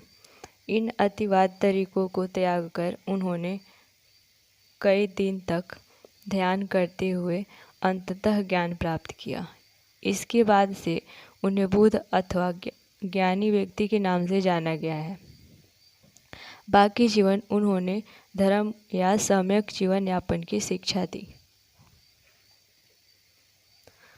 बुद्ध की शिक्षा है। बुद्ध की शिक्षाओं को सूत पिटक में दी गई कहानियों के आधार पर पुनर्निर्मित किया गया है। हालांकि कुछ कहानियों में उनकी अलौकिक शक्तियों का वर्णन है। दूसरी कथाएं दिखाती है कि अलौकिक शक्तियों की बजाय बुद्ध ने लोगों को विवेक और तर्क के आधार पर समझाने का प्रयास किया। इसका उदाहरण के लिए, जब एक मरे हुए बच्चे की शोकमग्न माँ बुद्ध के पास आई तो उन्होंने बच्चे को जीवित करने के बजाय उस महिला को मृत्यु के अवश्य भावी होने की बात समझाई। ये कथाएं आम जनता की भाषा में रची गई थी, जिससे इन्हें आसानी से समझा जा सकता था। बौद्ध दर्शन के अनुसार विश्व अनित्य है और लगातार बदल रहा है। यह आत्मा विहीन है क्योंकि यहाँ कुछ भी अस्थायी या शाश्वत नहीं है। इस क्षणभंगुर दुनिया में दुख मनुष्य के जीवन का अंतर्निहित तत्व है। घोर तपस्या और विषयासक्ति के बीच मध्य मार्ग अपनाकर मनुष्य दुनिया के दुखों से मुक्ति पा सकता है। बौद्ध धर्म की प्रारंभिक परंपराओं में भगवान का होना या न होना अप्रासंगिक था। सूत पिटक से लिए गए इस उद्धरण में बुद्ध सिंगल नाम से एक अमीर गृहपति को सलाह दे रहे हैं। मालिक को अपने नौकरों और कर्मचारियों की 5 तरह से देखभाल करनी चाहिए। उनकी क्षमता के अनुसार उन्हें काम देकर, उन्हें भोजन और मजदूरी देकर, बीमार पड़ने पर उनकी परिचर्या करके, उनके साथ सुस्वादु भोजन बांटकर और समय समय पर उन्हें छुट्टी देकर। बुद्ध मानते थे कि समाज का निर्माण इंसानों ने किया था, न कि ईश्वर ने। इसलिए उन्होंने राजाओं और गृहपतियों को दयावान और आचारवान होने की सलाह दी। ऐसा माना जाता था कि व्यक्तिगत प्रयास से सामाजिक परिवेश को बदला जा सकता था। बुद्ध ने जन्म मृत्यु के चक्र से मृत्यु, मुक्ति, आत्मज्ञान और निर्वाण के लिए व्यक्ति केंद्रित हस्तक्षेप और सम्यक कर्म की कल्पना की। निर्वाण का मतलब था अहम और इच्छा का खत्म हो जाना, जिससे गृह त्याग करने वालों के दुख के चक्र का अंत हो सकता था। बौद्ध परंपरा के अनुसार अपने शिष्य के लिए उनका अंतिम निर्देश था, तुम सब अपने लिए खुद ही ज्योति बनो, क्योंकि तुम्हें खुद की अपनी मुक्ति का रास्ता ढूंढना है। बुद्ध के अनुयायी। धीरे धीरे बुद्ध के शिष्यों का दल तैयार हो गया, इसलिए उन्होंने संघ की स्थापना की। ऐसे भिक्षुओं की एक संस्था जो धम्म के शिक्षक बन गए। ये श्रमण एक सदा जीवन बिताते थे। उनके पास जीवन यापन के लिए अत्यावश्यक चीज़ों के अलावा कुछ नहीं होता था, जैसे कि दिन में एक बार उपासकों से भोजन दान पाने के लिए वे एक कटोरा रखते थे। चूँकि वे दान पर निर्भर थे, इसलिए उन्हें भिक्षु कहा जाता था। शुरू में सिर्फ पुरुष ही संघ में सम्मिलित हो सकते थे। बाद में महिलाओं को भी अनुमति मिली। बौद्ध ग्रंथों के अनुसार बुद्ध के प्रिय शिष्य आनंद ने बुद्ध को समझाकर महिलाओं के संघ में आने की अनुमति प्राप्त की। बुद्ध की उपमाता महाप्रजापति गौतमी संघ में आने वाली पहली भिक्षुणी बनी। कई स्त्रियां जो संघ में आई वे धम्म की उपदेशिकाएं बन गई। आगे चलकर वे थेरी बनी, जिसका मतलब है कि ऐसी महिलाएं जिन्होंने निर्वाण प्राप्त कर लिया हो। बुद्ध के अनुयायी कई सामाजिक वर्गों से आए। इनमें राजा, धनवान, गृहपति और सामान्य जन, कर्मकार, दास, शिल्पी सभी शामिल थे। एक बार संघ में आ जाने पर सभी को बराबर माना जाता था, क्योंकि भिक्षु और भिक्षुणी बनने पर उन्हें अपनी पुरानी पहचान को त्याग देना पड़ता था। संघ की संचालन पद्धति गणों और संघों की परंपरा पर आधारित थी। इसके तहत लोग बातचीत के माध्यम से एकमत होने की कोशिश करते थे। अगर यह जो सब संभव नहीं होता था तो मतदान के द्वारा निर्णय लिया जाता था। बुद्ध के जीवन काल में और उनकी मृत्यु के बाद भी बौद्ध धर्म तेजी से फैला। इसका कारण यह था कि लोग समकालीन धार्मिक प्रथाओं से असंतुष्ट थे और उस युग में तेजी से हो रहे सामाजिक बदलाव ने उन्हें उलझनों में बांध रखा था। बौद्ध शिक्षाओं में जन्म के आधार पर श्रेष्ठता की बजाय जिस तरह अच्छे आचरण और मूल्यों को महत्व दिया गया, उससे महिलाएं और पुरुष इस धर्म की तरफ आकर्षित हुए। खुद से छोटे और कमज़ोर लोगों की तरफ मित्रता और करुणा के भाव को महत्व देने के आदर्श काफ़ी लोगों को भाए। स्तूप क्या था? हमने देखा कि बौद्ध आदर्श और व्यवहार ब्राह्मण, जैन तथा कई अन्य परंपराओं के साथ संवाद और तर्क वितर्क की प्रक्रिया से उभरे। इनमें से जो है कई परंपराओं के विचार और आचार ग्रंथों में नहीं लिखे गए। इस तरह के मेलजोल को हम पवित्र स्थलों से उभरने की प्रक्रिया को देखकर भी समझ सकते हैं। बहुत प्राचीन काल से ही लोग कुछ जगहों को पवित्र मानते थे। अक्सर जहाँ खास वनस्पति होती थी, अनूठी चट्टानें थी या विस्मयकारी प्राकृतिक सौंदर्य था, जहाँ पवित्र स्थल बन जाते थे। ऐसे कुछ स्थलों पर एक छोटी सी वेदी भी बनी रहती थी, जिन्हें कभी कभी चैत्य कहा जाता था। बौद्ध साहित्य में कई चैत्यों की चर्चा है। इसमें जो है बुद्ध के जीवन से जुड़ी जगहों का भी वर्णन है जहाँ वे जन्मे थे। लुम्बिनी जहाँ उन्होंने ज्ञान प्राप्त किया, बोध गया जहाँ उन्होंने प्रथम उपदेश दिया, सारनाथ, और जहाँ उन्होंने निब्बान प्राप्त किया, कुशीनगर। धीरे धीरे ये सारी जगह पवित्र स्थल बन गई। हमें यह मालूम है कि बुद्ध के समय से लगभग 200 वर्षों बाद अशोक ने लुम्बिनी की अपनी यात्रा की याद में यह स्तंभ बनवाया। स्तूप क्यों बनाए जाते थे? ऐसी कई अन्य जगहें थी जिन्हें पवित्र माना जाता था। इन जगहों पर बुद्ध से जुड़े कुछ अवशेष, जैसे उनकी अस्थियां या उनके द्वारा प्रयुक्त सामान गाड़ दिए गए थे। इन टीलों को स्तूप कहते थे। स्तूप बनाने की परंपरा बुद्ध से पहले की रही होगी, लेकिन वह बौद्ध धर्म से जुड़ गई, चूँकि उनमें ऐसे अवशेष रहते थे जिन्हें पवित्र समझा जाता था। इसलिए समूचे स्तूप को ही बुद्ध और बौद्ध धर्म के प्रतीक के रूप में प्रतिष्ठा मिली। अशोकावदान नामक एक बौद्ध ग्रंथ के अनुसार अशोक के बुद्ध के अवशेषों के हिस्से हर महत्वपूर्ण शहर में बांटकर उनके ऊपर स्तूप बनाने का आदेश दिया।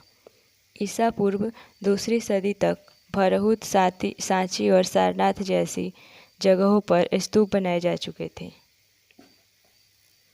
स्तूप कैसे बनाए गए? स्तूपों की वेदिकाओं और स्तंभों पर मिले अभिलेखों से इन्हें बनाने और सजाने के लिए दिए गए दान का पता चलता है।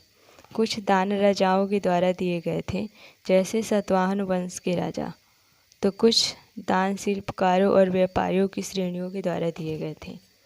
एग्जाम्पल के लिए सांची के एक तोरणदार का हिस्सा हाथी दांत का काम करने वाले शिल्पकारों के दान से बनाया गया था। सैकड़ों महिलाओं और पुरुषों ने दान के अभिलेखों में अपना नाम बताया है। कभी कभी वे अपने गांव या शहर का नाम बताते हैं और कभी कभी अपना पेशा और रिश्तेदारों के नाम भी बताते हैं। इन इमारतों को बनाने में भिक्षुओं और भिक्षुणियों ने भी दान दिया। स्तूप की संरचना। स्तूप का जन्म एक गोलाधार लिए हुए मिट्टी के टीले से हुआ, जिसे बाद में अंड कहा गया। धीरे धीरे इसकी संरचना जटिल हो गई, जिसमें कई चौकोर और गोल आकारों का संतुलन बनाया गया। अंड के ऊपर एक हर्मिका होती थी। यह छज्जे जैसा ढांचा देवताओं के घर का प्रतीक था। हर्मिका से एक मस्तूल निकलता था, जिसे कि यष्टि कहते थे, जिस पर अक्सर एक छतरी लगी होती थी। टीले के चारों ओर एक वेदिका होती थी, जो पवित्र स्थल को सामान्य दुनिया से अलग करती थी। सांची और भरहुत के प्रारंभिक स्तूप बिना अलंकरण के हैं, सिवाय इसके कि उनमें पत्थर की वेदिकाएं और तोरणदार हैं। ये पत्थर की वेदिकाएं किसी बांस के या काठ के घेरे के समान थी और चारों दिशाओं में खड़े तोरणदार पर खूब नक्काशी की गई थी। उपासक पूर्वी तोरणदार से प्रवेश करके टीले को दाईं तरफ रखते हुए दक्षिणावर्त परिक्रमा करते थे, मानो वे आकाश में सूर्य के पथ का अनुकरण कर रहे हो। बाद में स्तूप के टीले पर भी अलंकरण और नक्काशी की जाने लगी। अमरावती और पेशावर में शाह जी की ढेरी में स्तूपों में ताक और मूर्तियाँ उत्कीर्ण करने की कला के काफ़ी उदाहरण मिलते हैं। स्तूपों की खोज कैसे हुई? अमरावती और सांची की नियति। जैसे कि हमने देखा, हर स्तूप का अपना इतिहास है। कुछ इतिहास हमें बताते हैं कि वे कैसे बने, साथ साथ इनकी खोज का भी इतिहास है। अब हम इनकी खोज के इतिहास पर एक नज़र डालते हैं। 1796 में एक स्थानीय राजा को, जो मंदिर बनाना चाहते थे, अचानक अमरावती के स्तूप के अवशेष मिल गए। उन्होंने उसके पत्थरों के इस्तेमाल करने का निश्चय किया। उन्हें ऐसा लगा कि इस छोटी सी पहाड़ी में संभवतः कोई खजाना छुपा हो। कुछ वर्षों के बाद कालिन मैकेंजी नामक एक अंग्रेजी अधिकारी इस इलाके से गुजरे। हालांकि उन्होंने कई मूर्तियां पाई और उसका विस्तृत चित्रांकन भी किया, लेकिन उनकी रिपोर्ट कभी छपी नहीं। 1854 में गुंटूर के कमिश्नर ने अमरावती की यात्रा की। उन्होंने कई मूर्तियाँ और उत्कीर्णन पत्थर जमा किए और वे उन्हें मद्रास ले गए।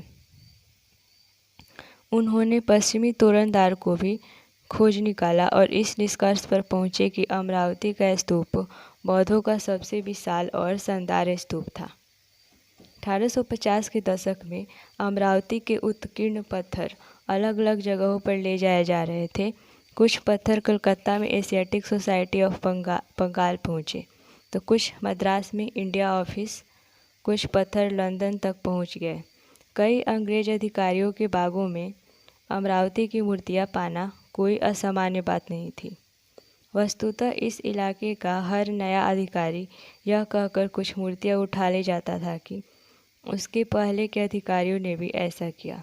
पुरातत्ववेत्ता H.H. कोल उन मुट्ठी भर लोगों में एक थे जो अलग सोचते थे। उन्होंने लिखा, इस देश की प्राचीन कलाकृतियों की लूट होने देना मुझे आत्मघाती और असमर्थनीय नीति लगती है। वे मानते थे कि संग्रहालयों में मूर्तियों की प्लास्टर प्रकृतियाँ रखी जानी चाहिए, जबकि असली कृतियाँ खोज की जगह पर ही रखी जानी चाहिए। दुर्भाग्य से कोल अधिकारियों को अमरावती पर इस बात के लिए राजी नहीं कर पाए, लेकिन खोज की जगह पर ही संरक्षण की बात को सांची के लिए मान लिया गया। सांची क्यों बच गया जबकि अमरावती नष्ट हो गया? शायद अमरावती की खोज थोड़ी पहले हो गई थी। तब तक विद्वान इस बात के महत्व को नहीं समझ पाए थे कि किसी पुरातात्विक अवशेषों को उठाकर ले जाने की बजाय खोज की जगह पर ही संरक्षित करना कितना महत्वपूर्ण था। 1818 में जब सांची की खोज हुई, इसके 3 तोरणद्वार तब भी खड़े थे, चौथा वहीं पर गिरा हुआ था और टीला भी अच्छी हालत में था। तब भी यह सुझाव आया कि तोरणद्वारों को पेरिस या लंदन भेज दिया जाए। अंततः कई कारणों से सांची का स्तूप वहीं बना रहा और आज भी वहाँ बना हुआ है, जबकि अमरावती का महाचैत्य अब सिर्फ एक छोटा सा टीला है जिसका सारा गौरव नष्ट हो चुका है। मूर्तिकला। हमने अभी अभी पढ़ा है कि किस तरह से स्तूपों से मूर्तियों को यूरोप ले जाया गया। ऐसा इसलिए हुआ क्योंकि जिन लोगों ने मूर्तियों को देखा उन्हें ये खूबसूरत और मूल्यवान लगी, इसलिए वे उन्हें अपने लिए रखना चाहते थे। आइए हम इन मूर्तियों को ध्यान से देखें। पत्थर में गढ़ी कथाएँ। आपने ऐसे घुमक्कड़ कथावाचकों को देखा होगा जो अपने साथ कपड़ों या कागज़ों पर बने चित्रों को लेकर घूमते हैं। जब वे कहानी कहते हैं तब वे इन चित्रों को दिखाते हैं। पहली बार देखने पर तो इस मूर्तिकला अंश में फूस की झोपड़ियाँ और पेड़ों वाले ग्रामीण दृश्य का चित्रण दिखता है, परंतु वे एक कला इतिहासकार जिन्होंने सांची की इस मूर्तिकला का गहराई से अध्ययन किया है, इसे वेशांतर जातक से लिया गया एक दृश्य बताते हैं। यह कहानी एक ऐसे दानी राजकुमार के बारे में है जिसने अपना सब कुछ एक ब्राह्मण को सौंप दिया और स्वयं अपनी पत्नी और बच्चों के साथ जंगल में रहने चला गया। जैसा कि इस उदाहरण से स्पष्ट है, अक्सर इतिहासकार किसी मूर्तिकला की व्याख्या लिखित साक्ष्यों के साथ तुलना के द्वारा करते हैं। उपासना के प्रतीक। बौद्ध मूर्तिकला को समझने के लिए कला इतिहासकारों को बुद्ध के चरित्र लेखन के बारे में समझ बनानी पड़ी। बौद्ध चरित्र लेखन के अनुसार एक वृक्ष के नीचे ध्यान करते हुए बुद्ध को ज्ञान प्राप्ति हुई। कई प्रारंभिक मूर्तिकारों ने बुद्ध को मानव रूप में न दिखाकर उनकी उपस्थिति प्रतीकों के माध्यम से दर्शाने का प्रयास किया। इसका एग्जाम्पल है महापरिनिर्वाण के प्रतीक बन गए। बुद्ध के ध्यान की दशा तथा स्तूप महापरिनिर्वाण के प्रतीक बन गए। चक्र का भी प्रतीक के रूप में प्रायः इस्तेमाल किया गया। यह बुद्ध के द्वारा सारनाथ में दिए गए पहले उपदेश का प्रतीक था। जैसा कि स्पष्ट है, ऐसी मूर्तिकला को अक्षरशः नहीं समझा जा सकता है। इसका एग्जाम्पल है पेड़ का तात्पर्य केवल एक पेड़ नहीं था, वरन वह बुद्ध के जीवन की एक घटना का प्रतीक था। ऐसे प्रतीकों को समझने के लिए यह जरूरी है कि इतिहासकार कलाकृतियों के निर्माताओं की परंपराओं को जानें। लोक परंपराएं। सांची में उत्कीर्णित बहुत सी अन्य मूर्तियां शायद बौद्ध मत से सीधी जोड़ी नहीं थी। इनमें कुछ सुंदर स्त्रियां भी मूर्तियां में उत्कीर्णित है, जो कि तोरणद्वार के किनारे एक पेड़ पकड़कर झूलती हुई दिखती है। शुरू में विद्वान इस मूर्ति के महत्व के बारे में थोड़े असमंजस में थे। इस मूर्ति का त्याग और तपस्या से कोई रिश्ता नजर नहीं आता था, लेकिन साहित्यिक परंपराओं के अध्ययन से वे समझ पाए कि यह संस्कृत भाषा में वर्णित सालभंजिका की मूर्ति है। लोक परंपराओं में यह माना जाता था कि इस स्त्री द्वारा छुए जाने से वृक्षों में फूल खिल उठते थे और फल होने लगते थे। ऐसा लगता है कि यह एक शुभ प्रतीक माना जाता था और इस कारण स्तूप के अलंकरण में प्रयुक्त हुआ। सालभंजिका की मूर्ति से पता चलता है कि जो लोग बौद्ध धर्म में आए उन्होंने बोधपूर्व और बौद्ध धर्म से इतर दूसरे विश्वासों, प्रथाओं और धारणाओं से बौद्ध धर्म को समृद्ध किया। सांची की मूर्तियों में पाए गए कई प्रतीक या चिन्ह निश्चय ही इन्हीं परंपराओं से उभरे थे। उदाहरण के लिए जानवरों के कुछ बहुत खूबसूरत उत्कीर्णन यहाँ पर पाए गए हैं। इन जानवरों में हाथी, घोड़े, बंदर और गाय, बैल शामिल हैं। हालांकि सांची में जातकों से ली गई जानवरों की कई कहानियां हैं। ऐसा लगता है कि यहाँ पर लोगों को आकर्षित करने के लिए जानवरों का उत्कीर्णन किया गया था। साथ ही जानवरों को मनुष्यों के गुणों के प्रतीक के रूप में इस्तेमाल किया जाता था। उदाहरण के लिए हाथी शक्ति और ज्ञान के प्रतीक माने जाते थे। इन प्रतीकों में कमल दल और हाथियों के बीच एक महिला की मूर्ति प्रमुख है। ये हाथी उनके ऊपर जल छिड़क रहे हैं, जैसे वे उनका अभिषेक कर रहे हों। जहाँ कुछ इतिहासकार उन्हें बुद्ध की माँ माया से जोड़ते हैं, तो दूसरे इतिहासकार उन्हें एक लोकप्रिय देवी गजलक्ष्मी मानते हैं। गजलक्ष्मी सौभाग्य लाने वाली देवी थी, जिन्हें प्रायः हाथियों के साथ जोड़ा जाता था। यह भी संभव है कि उत्कीर्णित मूर्तियों को देखने वाले उपासक इसे माया और गजलक्ष्मी दोनों से जोड़ते थे। कई स्तंभों पर दिखाए गए सर्पों को भी देखें। यह प्रतीक भी ऐसी लोक परंपराओं से लिया गया प्रतीत होता है, जिनका ग्रंथों में हमेशा जिक्र नहीं होता था। दिलचस्प बात यह है कि कला पर लिखने वाले आधुनिक इतिहासकारों में एक शुरुआती इतिहासकार जेम्स फर्गुसन ने सांची को वृक्ष और सर्प पूजा का केंद्र माना था। वे बौद्ध साहित्य से अनभिज्ञ थे। तब तक ज़्यादातर बौद्ध धर्मों ग्रंथों का अनुवाद नहीं हुआ था, इसलिए उन्होंने सिर्फ उत्कीर्णित मूर्तियों का अध्ययन करके अपने निष्कर्ष निकाले थे। नई धार्मिक परंपराएं। महायान बौद्ध मत का विकास। ईसा की प्रथम सदी के बाद बौद्ध अवधारणाओं और व्यवहार में बदलाव नजर आते हैं। प्रारंभिक बौद्ध मत में निब्बान के लिए व्यक्तिगत प्रयास को विशेष महत्व दिया गया था। बुद्ध को भी एक मनुष्य समझा जाता था, जिन्होंने व्यक्तिगत प्रयास से प्रबोधन और निब्बान प्राप्त किया। परंतु धीरे धीरे एक मुक्तिदाता की कल्पना उभरने लगी। यह विश्वास किया जाने लगा कि वे मुक्ति दिलवा सकते थे। साथ साथ बोधिसत्व की अवधारणा भी उभरने लगी। बोधिसत्व को परम करुणामय जीव माना गया, जो अपने सत्कार्यों से पुण्य कमाते थे, लेकिन वे इस पुण्य का प्रयोग दुनिया को दुखों में छोड़ देने के लिए तैयार और निब्बान प्राप्ति के लिए नहीं करते थे, बल्कि वे इससे दूसरों की सहायता करते थे। बुद्ध और बोधिसत्वों की मूर्तियों की पूजा इस परंपरा का एक महत्वपूर्ण अंग बन गई। चिंतन की इस नई परंपरा को महायान के नाम से जाना गया। जिन लोगों ने इन विश्वासों को अपनाया, उन्होंने पुरानी परंपरा को हीनयान नाम से संबोधित किया। हीनयान या थेरवाद क्या था? तो महायान के अनुयायी दूसरी बौद्ध परंपराओं के समर्थकों को हीनयान के अनुयायी कहते थे, लेकिन पुरातन परंपरा के अनुयायी खुद को थेरवादी कहते थे। इसका मतलब है कि वे लोग जिन्होंने पुराने प्रतिष्ठित शिक्षकों के बताए रास्ते पर चलने वाले मुक्तिदाता की कल्पना सिर्फ बौद्ध धर्म तक सीमित नहीं था। हम पाते हैं कि पौराणिक हिंदू धर्म का उदय। मुक्तिदाता की कल्पना सिर्फ बौद्ध धर्म तक सीमित नहीं थी।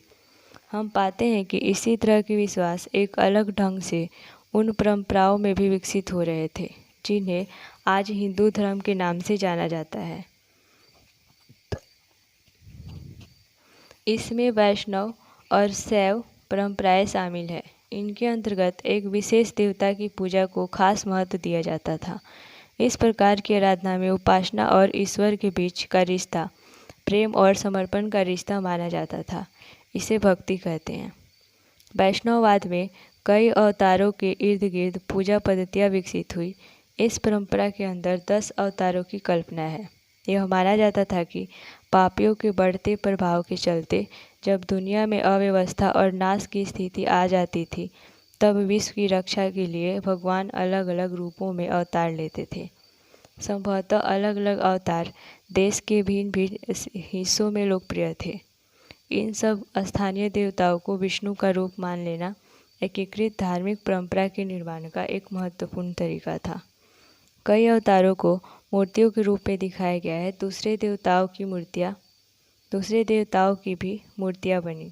शिव को उनके प्रतीक लिंग के रूप में बनाया जाता था, लेकिन उन्हें कई बार मनुष्य के रूप में भी दिखाया गया है। ये सारे चित्रण देवताओं से जुड़ी हुई मिश्रित अवधारणाओं पर आधारित थे।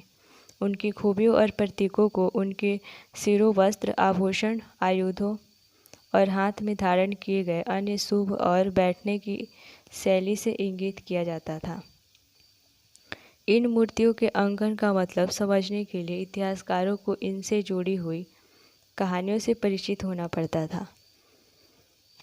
कई कहानियाँ प्रथम सहस्त्र शताब्दी के मध्य से ब्राह्मणों के द्वारा रचित पुराणों में पाई जाती है। इनमें बहुत से किस्से ऐसे हैं जो कि सैकड़ों वर्ष पहले रचने के बाद सुनाए जाते रहे थे। इनमें देवी देवताओं की भी कहानियाँ हैं। सामान्यतः इन्हें संस्कृत श्लोकों में लिखा गया था। इन्हें ऊंची आवाज़ में पढ़ा जाता था जिसे कोई भी सुन सकता था। महिलाएं और शूद्र जिन्हें वैदिक साहित्य पढ़ने सुनने की अनुमति नहीं थी, पुराणों को सुन सकते थे।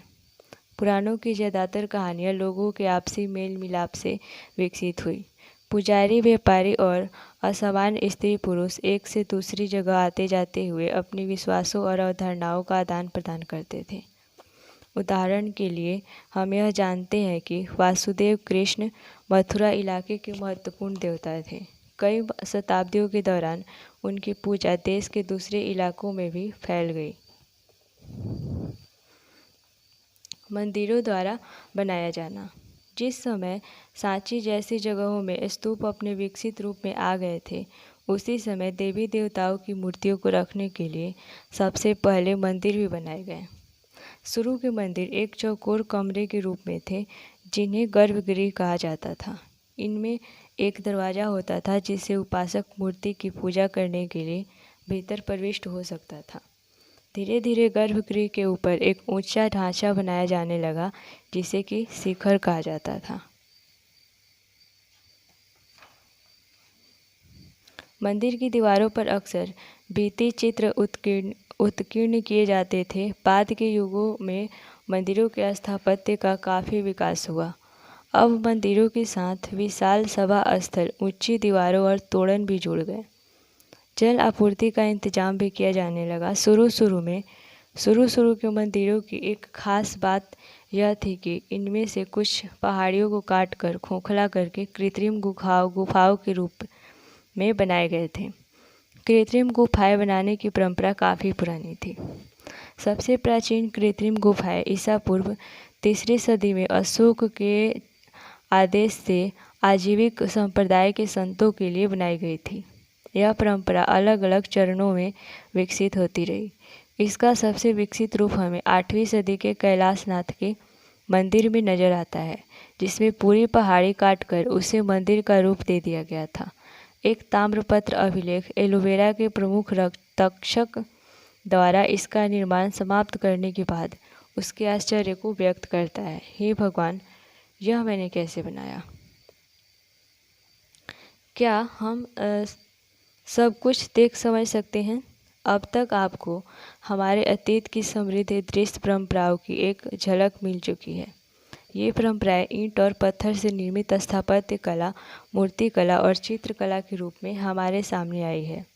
हमने पाया कि समय के बहाव में बहुत कुछ नष्ट हो गया है, लेकिन जो बचा है और संरक्षित है वह हमें इन भव्य कलाकृतियों के निर्माताओं, कलाकारों, मूर्तिकारों, राजगीरों और वास्तुकारों की दृष्टि से परिचित कराता है। लेकिन क्या हम उनके संदेश को बिना दुविधा के अपने आप समझ सकते हैं? क्या हम कभी यह पूरी तरह से समझ पाएंगे कि जो लोग इन प्रकृतियों को देखते और पूजते थे उनके लिए क्या महत्व था? अनजाने को समझने की कोशिश। यह अस्मरणीय है कि यूरोप के विद्वानों ने 19वीं सदी में जब देवी देवताओं की मूर्तियां देखी तो वे उनकी पृष्ठभूमि और महत्व को नहीं समझ पाए। कई सिरों, हाथों वाली या मनुष्य को जानवर के रूपों को मिलाकर बनाई गई मूर्तियां उन्हें विकृत लगती थी और कई बार वे घृणा से भर जाते थे। इन शुरू के विद्वानों ने ऐसी अजीबोगरीब मूर्तियों की समझ बनाने के लिए उनकी तुलना एक ऐसी परंपरा से की जिससे वे परिचित थे। यह थी प्राचीन यूनान की कला परंपरा। हालांकि वे प्रारंभिक भारतीय मूर्तिकला को यूनान की कला से निम्न स्तर का मानते थे। बुद्ध और बोधिसत्व की मूर्तियों की खोज से वे काफ़ी उत्साहित हुए। ऐसा इसलिए हुआ कि ये मूर्तियाँ यूनानी प्रतिमानों से प्रभावित थी। ये मूर्तियाँ ज़्यादातर तक्षशिला और पेशावर जैसे उत्तर पश्चिम के नगरों से मिली थी। इन इलाकों में ईसा से 200 साल पहले भारतीय यूनानी शासकों ने राज्य बनाए थे। ये मूर्तियाँ यूनानी मूर्तियों से काफ़ी मिलती जुलती थी। चूँकि ये विद्वान यूनानी परंपरा से परिचित थे, इसलिए उन्होंने इन्हें भारतीय मूर्ति कला का सर्वश्रेष्ठ नमूना माना। परिणामतः इन विद्वानों ने इस कला को समझने के लिए एक तरीका अपनाया जो हम सब अक्सर अपनाते हैं: परिचित चीज़ों के आधार पर अपरिचित चीज़ों को समझने का पैमाना तैयार करना। यदि लिखित और दृश्य का मेल न हो, एक और समस्या पर नज़र डालिए। हमने पाया कि किसी मूर्ति का महत्व और संदर्भ समझने के लिए कला के इतिहासकार अक्सर लिखित ग्रंथों से जानकारी इकट्ठी करते हैं। भारतीय मूर्तियों की यूनानी मूर्तियों से तुलना कर निष्कर्ष निकालने की अपेक्षा यह निश्चय ही ज़्यादा बेहतर तरीका है, लेकिन यह बहुत आसान नहीं है। इसका सबसे दिलचस्प उदाहरण है महाबलीपुरम, तमिलनाडु में एक विशाल चट्टान पर उत्कीर्ण मूर्तियाँ। लेकिन यह कौन सी कथा है? कला इतिहासकारों ने पुराणों के साहित्य में इस कथा को पहचानने के लिए काफ़ी खोजबीन की है, लेकिन उनमें काफ़ी मतभेद है। कुछ का मानना है कि इसमें गंगा नदी के स्तवर्ग से अवतरण का चित्रण है। चट्टान की सतह से मध्य प्राकृतिक दरार शायद नदी को दिखा रही है। यह कथा महाकाव्य और पुराणों में वर्णित है। दूसरे विद्वान मानते हैं कि यहाँ पर दिव्य शास्त्र प्राप्त करने के लिए महाभारत में दी गई अर्जुन की तपस्या को दिखाया गया है। वे मूर्तियों के बीच एक साधु को केंद्र में रखे जाने की बात को महत्व देते हैं।